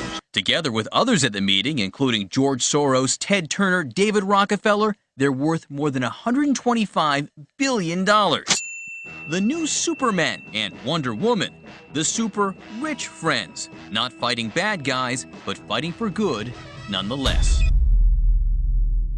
Would a superhero call for a one-child policy? Would a superhero call for population control? In a recent interview, he claims that 2 billion people would be ideal. That means 4 billion plus must die to accommodate a man who owns more acreage than anyone else on the planet. Let's not forget that Ted Turner is the president of the United Nations Foundation. There are countless examples of how we are being indoctrinated to accept these kind of conditions and believe that man and his activities are the problem. From the promotion of climate cops, we're the carbon cops and we're on the lookout for energy wasters, to phony liberals and conservatives getting together to promote climate change. Hell, let's face it, we're polar opposites. We couldn't be further apart. I'm on the left. And I'm usually right. And we strongly disagree. Except on one issue. Tell them what it is, Reverend Pat. That would be our planet. Taking care of it is extremely important. We all need to work together, liberals and conservatives. So get involved. It's the right thing to do. Now there you go again. The New World Order will stop at nothing to achieve planetary dominance, whether it be assassination, wars based on lies, and even a phony environmental movement. So it should come as no surprise that they have been tracking, tracing, and databasing our lives for years. Many people are aware that the Bush administration engaged in warrantless wiretaps on American citizens. What they don't understand is that it has come out in court that all the major telecommunications companies have been secretly storing every piece of data received from our phones and our computers and handing them over to the National Security Agency. You heard about the government secretly listening in on phone conversations without a warrant, but there is evidence that your email is also being tapped. The government has been intercepting most emails as part of its terrorist surveillance program. That program has been criticized as illegal because it's missing an important ingredient: search warrants. Several years ago, Klein says he came to suspect that AT&T had installed secret computer gear designed to spy on internet traffic at the request of the National Security Agency. This is just a small part of the picture, as AT&T was not the only company involved and emails were not the only issue. The NSA was installing Norris Insight systems, which are capable of monitoring billions of bits of internet traffic per second. It was also able to monitor any calls trafficked through its system, all websites visited, all instant messaging, and separate types of transaction records. The secret room at AT&T contains gear which enables the government to look at every individual message on the internet and analyze exactly what people are doing. Here's another document. It mentions a company called Norris. Norris makes computer software that can swallow and analyze 10 gigabytes of information every second. That means it could go through all the information in all the books in the Library of Congress in a little over 15 minutes. The documents Klein and others were able to produce were then censored by the NSA. Bankston isn't allowed to talk about the documents in detail. The government has since had them sealed, but he says what is in there boggles the mind. We are talking about a substantial portion of all the communications traffic in the United States. The policies have been shielded by the Obama administration and continue to this day. Attorney General Holder has publicly stated lawsuits be thrown out of court, and after several attempts, Klein and other cases were thrown out as well, once again citing the national security of what used to be a constitutional republic, not a massive corrupt slave state. Living in the New World Order, when it's close to completion, for the average citizen, for people like you and me, is going to be essentially slavery. We're never going to be able to get ahead. We're never going to be able to amass enough wealth, essentially to retire or to do what we want to do in life. We're going to constantly be working for the man.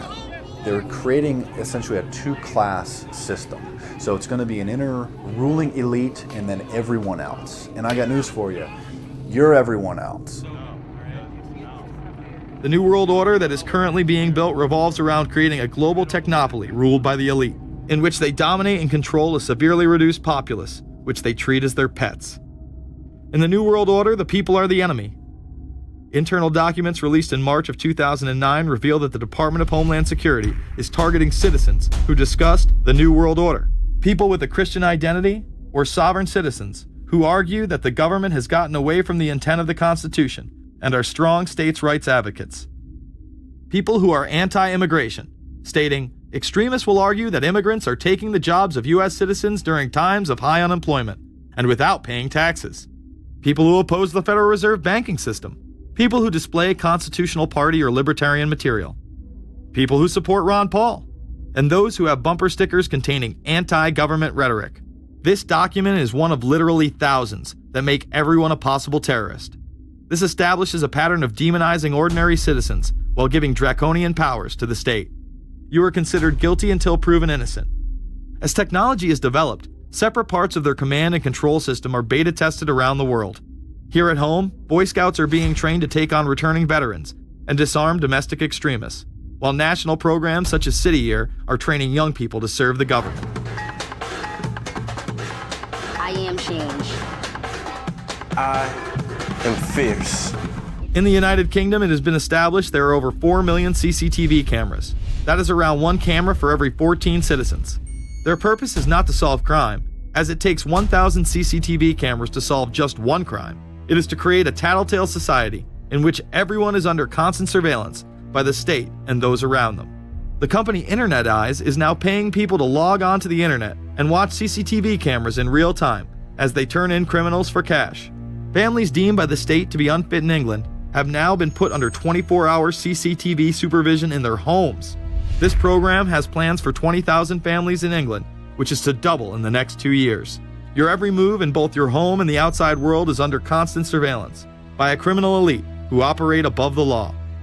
As we are constantly under the microscope, their activities remain in the shadows. Obama extended diplomatic immunity to Interpol with Executive Order 12,425, further empowering criminal behavior within our own government. In the Middle East, endless wars will continue. Under the Obama administration, we have sent tens of thousands of more troops into Afghanistan, all while the same network exposed in the Iran-Contra affair discussed earlier controls the opium trade. It was revealed in October of 2009 that the CIA had been funding puppet Afghani leader Hamid Karzai's warlord brother for the last 8 years. He is the lead opium dealer in the region. It seems the same cartel that was dealing drugs in the 80s and 90s never stopped. After all, how else could the government fund black operation programs across the board? The Karzai regime has whole sections of it which are drug-supported, and we can't touch it. We turned Afghanistan into the major supplier of heroin for the world. It happened under CIA supervision. This continues while many of the Taliban are literally on U.S. payrolls. Is there a possibility that we have Taliban employees? The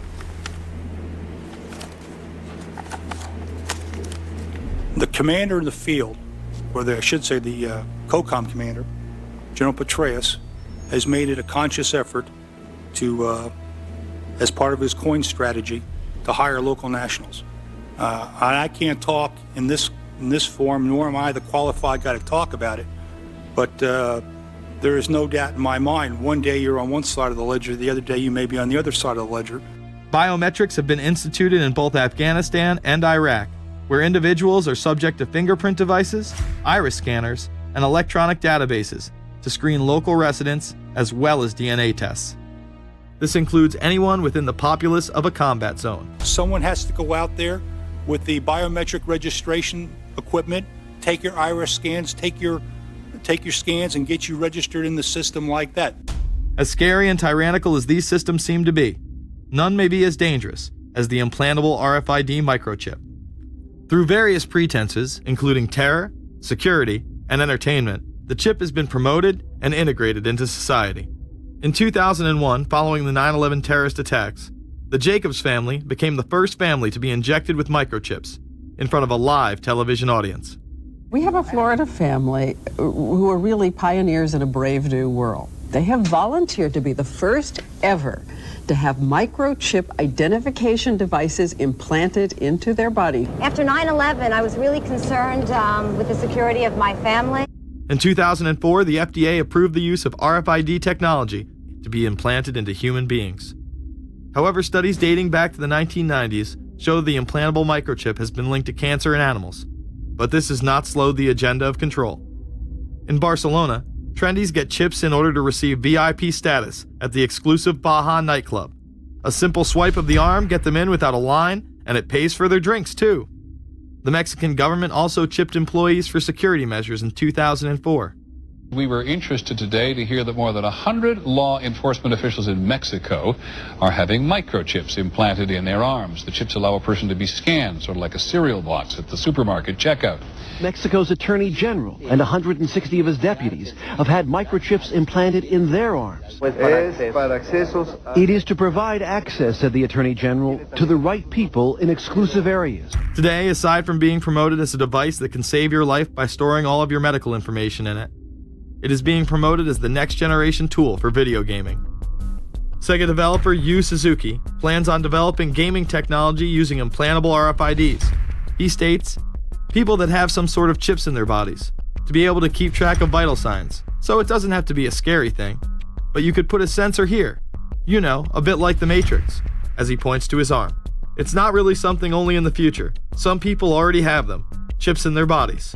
Suzuki is correct. It has never been easier to order a microchip online and implant it under your skin. Microchips implanted in your hand, arm, or shoulder is just the beginning. Some have already taken implantable brain chips that may enable the blind to see again, the deaf to hear, and much, much more, including the ability to download information directly into the brain and instantly communicate with anyone in the world, creating a worldwide mind. It's very interesting that the way that the New World Order is going is moving towards a system that is identical to that, whether it's going to be an implantable microchip, an RFID, a thumb scan, whether it's going to be some sort of a tattoo. Imagine a planet where every human being is required to be chipped at birth. This would be the final tool implemented in a command and control world government system in which the elite rule the masses with total control of their lives. This is, of course, a terrible predicament for those of us who are convinced that this system is slowly but surely destroying this country and has to be changed. But we can't count on the elected presidents to do it, and we can't count on the elected Congress to do it. We somehow have to mobilize the technological resources of the internet to create some kind of new political force in this country. So is there anything else about the ruling class we should know? Politicians, business leaders, and media figures are often portrayed as pillars of morality while they describe themselves as Christian conservatives. Nothing could be further from the truth. In reality, many of the elite are groomed at a young age to take part in occult rituals. Those who attend Yale are indoctrinated into the Order of Skull and Bones, an elite secret society cloaked as a fraternal order. Yale University is 300 years old this year, and were you to visit its campus, you would see that it still has exotic clubhouses, which look like tombs where Yale's legendary secret societies meet. Their prestige and importance have largely evaporated, but the rituals are still a secret. And so when we heard that some enterprising characters had managed to spy on the famous Skull and Bones Society, we couldn't resist. Skull and Bones, people say it's a fraternity at Yale University, but it's really a postgraduate organization. So it was founded in 1832, and it's not like a normal fraternity. People don't pledge. These people choose who they want to come. So they do the recruiting. They recruit 15 people every year, people who they see are going to be powerful people in the future. So they're recruited when they're a junior in college. A lot of these people come from really wealthy and influential families because they know that this person has the resources to then elevate them to a position of power that can benefit the club. The video shows the neophytes, or initiates, kissing a skull, then performing a mock human sacrifice.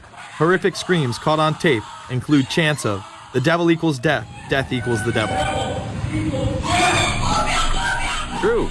Famous alums include Senators John Kerry and John Chafee, to name two, cabinet secretaries such as Averell Harriman, and 3 presidents, William Taft, George Bush, and George W. Bush, who's been reluctant to talk about Skull and Bones. Does it still exist?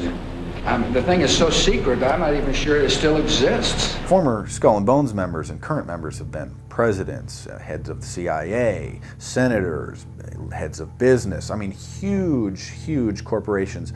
These people have the network that brings them to such a position of power that most people could only dream of. Bush would run against his fellow bonesman and distant cousin John Kerry in 2004.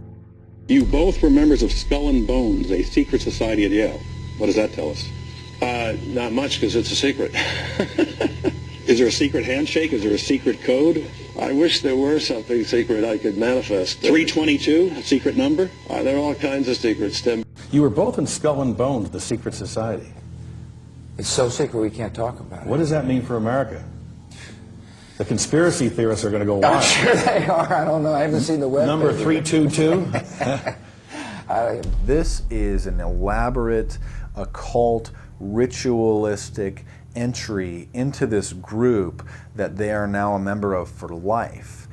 This culture of death and the occult continues long after college. Later on in life, these pagan rituals carry on in the redwoods of Sonoma, California. And what is the Bohemian Grove? Well, it's a kind of summer camp for the powerful, an all-male gathering in great secrecy. This group was formed in the late 1800s by artists, industrialists, and politicians. Bohemian attendees worshiped the owl as their deity. The Aztecs, Mayans, and other natives of Mesoamerica considered the owl a symbol of destruction and death. This is why the opening ritual for the club is the cremation of care. During the ritual, the effigy of a baby is rowed across the water by the Grim Reaper and given to a high priest, who then tosses it on a fiery sacrificial altar of a 40-foot owl god. It is an earth-based ritual in which care is burned away. The conscience is symbolically cast aside so that they may ignore the pain they have inflicted on others for the advancement of their own agendas. With this ceremony called the cremation of care, that begins the two-week encampment where the body of dull care, symbolizing woes and concerns, is burned on an altar in front of a big owl statue. When that ceremony ends, they all start to cheer and yell. You have to ask yourself why it is that somebody would want to do that, let alone these elite people. And if you look at the elite throughout history, many of the people that achieve pinnacles of power are into the occult. They seek a supernatural way to gain power. Why are Christian conservatives such as the Bushes and Newt Gingrich attending the Grove? And I recognize I'm not going to be invited to Renaissance Weekend or that Bohemian deal where Newt, Rush, and Dick all sit in a teepee naked beating on tom-toms. Why does the media barely mention the Grove? Because many of them are in attendance. Late political cartoonist Phil Frank of the San Francisco Chronicle draws a reporter thinking about his loyalties to Bohemian Grove as he takes notes for a story. Stories about what happens in these redwoods are hard to come by. A campground statue reminds Bohemians to keep their mouths shut about the Grove. Many world events have been shaped at the Grove, including the creation of the atomic bomb. Discussions at the Grove in the 1930s helped lead to the development of nuclear power and the atomic bomb. Every Republican president since Calvin Coolidge has been a member, as well as many Democrats, including Jimmy Carter. If you look at the membership lists of the Bohemian Grove and the Council on Foreign Relations, the Bilderberg Group, a lot of the key level people are overlapping and are involved in numerous groups. In addition to pagan rituals that take place there, this all-male club also deals with darker themes through the plays Montezuma, which feature Aztec human sacrifice, and Faust, which feature Mephisto. Some of these plays are disturbingly flamboyant. Many of the elitists have a penchant for cross-dressing and singing show tunes. Perhaps that is why much of the all-male staff also happen to be homosexuals. Well, each year, many of them seem to have a stunt or try to come up with a stunt. Last year, in 1980, the popular button was Free the Fortune 500. Bohemian Grove that I attend one time at a time. It is the most faggot goddamn thing you will ever imagine. In 2004, the New York Post reported that gay porn star Chad Savage would be servicing moguls at the Bohemian Grove. In recent years, several politicians have been outed in scandals, including Senator Larry Craig, who tried to solicit sex from an undercover officer in 2007. Even more shocking, it was revealed in 2004 that right-wing blogger James Guckert, who had unprecedented access to the White House during the Iraq War, was actually Jeff Gannon, a madam and male prostitute for MilitaryStuds.com. During his 2 years writing for GOP USA and Talon News, Gannon officially made over 200 appearances at the White House. Oddly enough, over 24 of these visits would take place when there were no scheduled briefings. He failed to check in or out with the Secret Service on many other occasions, coming and going as he pleased. These type of activities are not new to the White House. In 1989, headlines involving callboys in the White House rocked the cover of the Washington Times. The Washington Times reported today that unidentified White House aides in the Carter, Reagan, and Bush administrations now are being investigated for using the services of a callboy ring.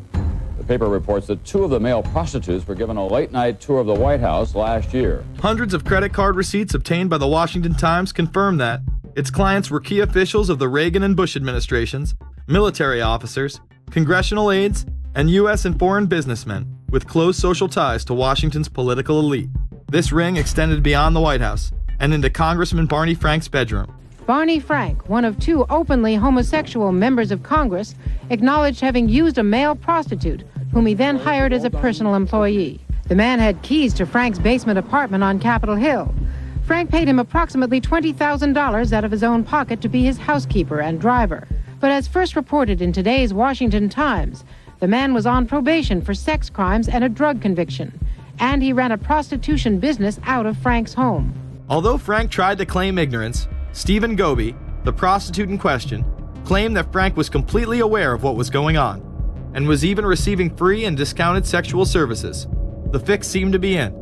Frank was threatening members of Congress to remain silent prior to being exposed in this sex ring. Massachusetts Democrat Barney Frank, a homosexual, threatened to expose fellow congressmen he knew to be gay unless they stopped spreading rumors.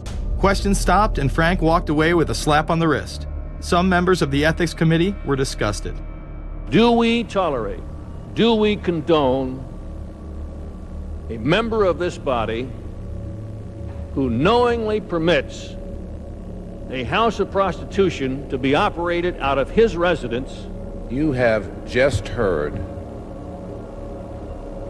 one of the most edited, selective garbage that has ever been put forth, in my opinion, in this House. Again, we see people of the highest levels of power involved in the most repulsive and decadent of crimes. They couldn't care less about the code of conduct that's taught in all major religions about treating others the way that you want to be treated. And then they masquerade, they put this false front on that they're like everybody else, because your average person wants to do right, believes in some sort of a karma, believes in some sort of a divine justice in the universe.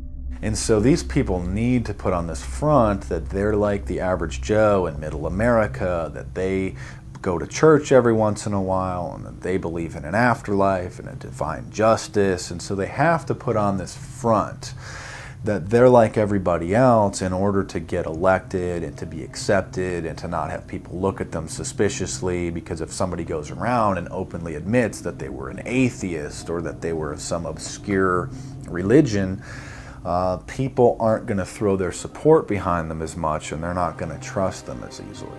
The reality of this behavior is never revealed to the public, as the media keeps any revelations quiet. Unfortunately, these type of activities continue to this day. Florida Congressman Mark Foley chaired the House caucus on missing and exploited children, and went on television praising Chris Hansen's To Catch a Predator series. The Dateline piece has probably done more than any law we can create. Foley was later caught attempting to have sexual relations with numerous underage pages. Congressman Mark Foley, the man who championed the Child Protection Act of 2006, resigned after inappropriate emails and instant messages surfaced that he sent to former congressional pages. Once more, no charges were even filed. Foley himself has checked into rehab. No one has been charged with any crime. The predator class acts like Roman emperors, indulging in excess that includes sex with young boys, while portraying themselves as men of the Lord. The insanity is that we have allowed an interwoven elite criminal class to rule over us while posing as the saviors of the planet. We have learned they will stop at nothing to achieve their goals and are not held accountable for their crimes. They prey on the system rather than protect it. This is not a new world order of peace and prosperity. It is not a world government to save the earth. During difficult times, we must remain ever vigilant against seemingly positive solutions imposed to suit their aims. Crises there will continue to be. In meeting them, whether foreign or domestic, great or small, there is a recurring temptation to feel that some spectacular and costly action could become the miraculous solution to all current difficulties. We are threatened by a superclass that control the flow of information and hide technology from the public. The prospect of domination of the nation's scholars by federal employment, project allocations, and the power of money is ever present and is gravely to be regarded. We must also be alert to the equal and opposite danger that public policy could itself become the captive of a scientific, technological elite. It is time to put down the remote control, to turn off your Xbox, and start paying attention. It is time to step away from everyday luxuries and pop culture and take action against a monolithic, concentrated evil in order to save what's left of humanity. We must now trade in our apathy for action in order to defeat this invisible empire.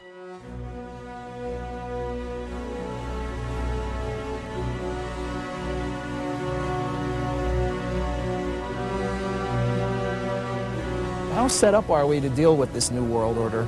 I think we're going to hear a lot about that today. Let's take the New World Order. It's an interesting phrase. I've been thinking a little bit about the structure of the world, right? The New World Order, as everybody says. The peace could yield to the pernicious New World Order. The New World Order. The New World Order. The New World Order. The New World Order. This New World Order. Stay fixed on your goal of imposing the New World Order.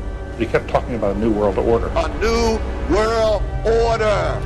That's what we need now. A new world order with swing. One war and one victory doth not a new world order make. Conservatives used to believe in the United States of America rather than the United States of the New World Order. The ambition to create a new world order. Whose world order is this? And of course, what he called it was the New World Order. Respect for a new world order. We can see a new world coming into view, etc., etc. That's the core of the New World Order that we want to try to build. It's the sole superpower, New World Order. New World Order. A New World Order. To a new world order of peace. Let's say a New World Order, for want of a better term. Entities of the New World Order. The whole concept of New World Order is something else. It really says that the state is God. The state will play a bigger role in the economy. New order. What Wilson wanted was a new world order, not just a new world order. In order to compete in the New World Order. Compete in this new world order. This is the third leg of the New World Order. We had the World Bank, we had the IMF, and now we had the World Trade Organization. A rigid New World Order. This hoped-for New World Order. Constructing a new world order in the New World Order of the 21st century. The new world order we're going to put in place In this New World Order. in this new world order. The patriots in this country are not going to see their rights diminished in order to create a new world order. That President Bush has described as a new world order, which we all share that same desire. A new world order is surely in the making here. Are we ready for the new world order? It's a timely and often controversial question. You don't hear a politician speak the way you do in America. It's about the future of Europe and a new world order. Mr. President, thank you so much, and I hope to have you again, and I hope to see you again.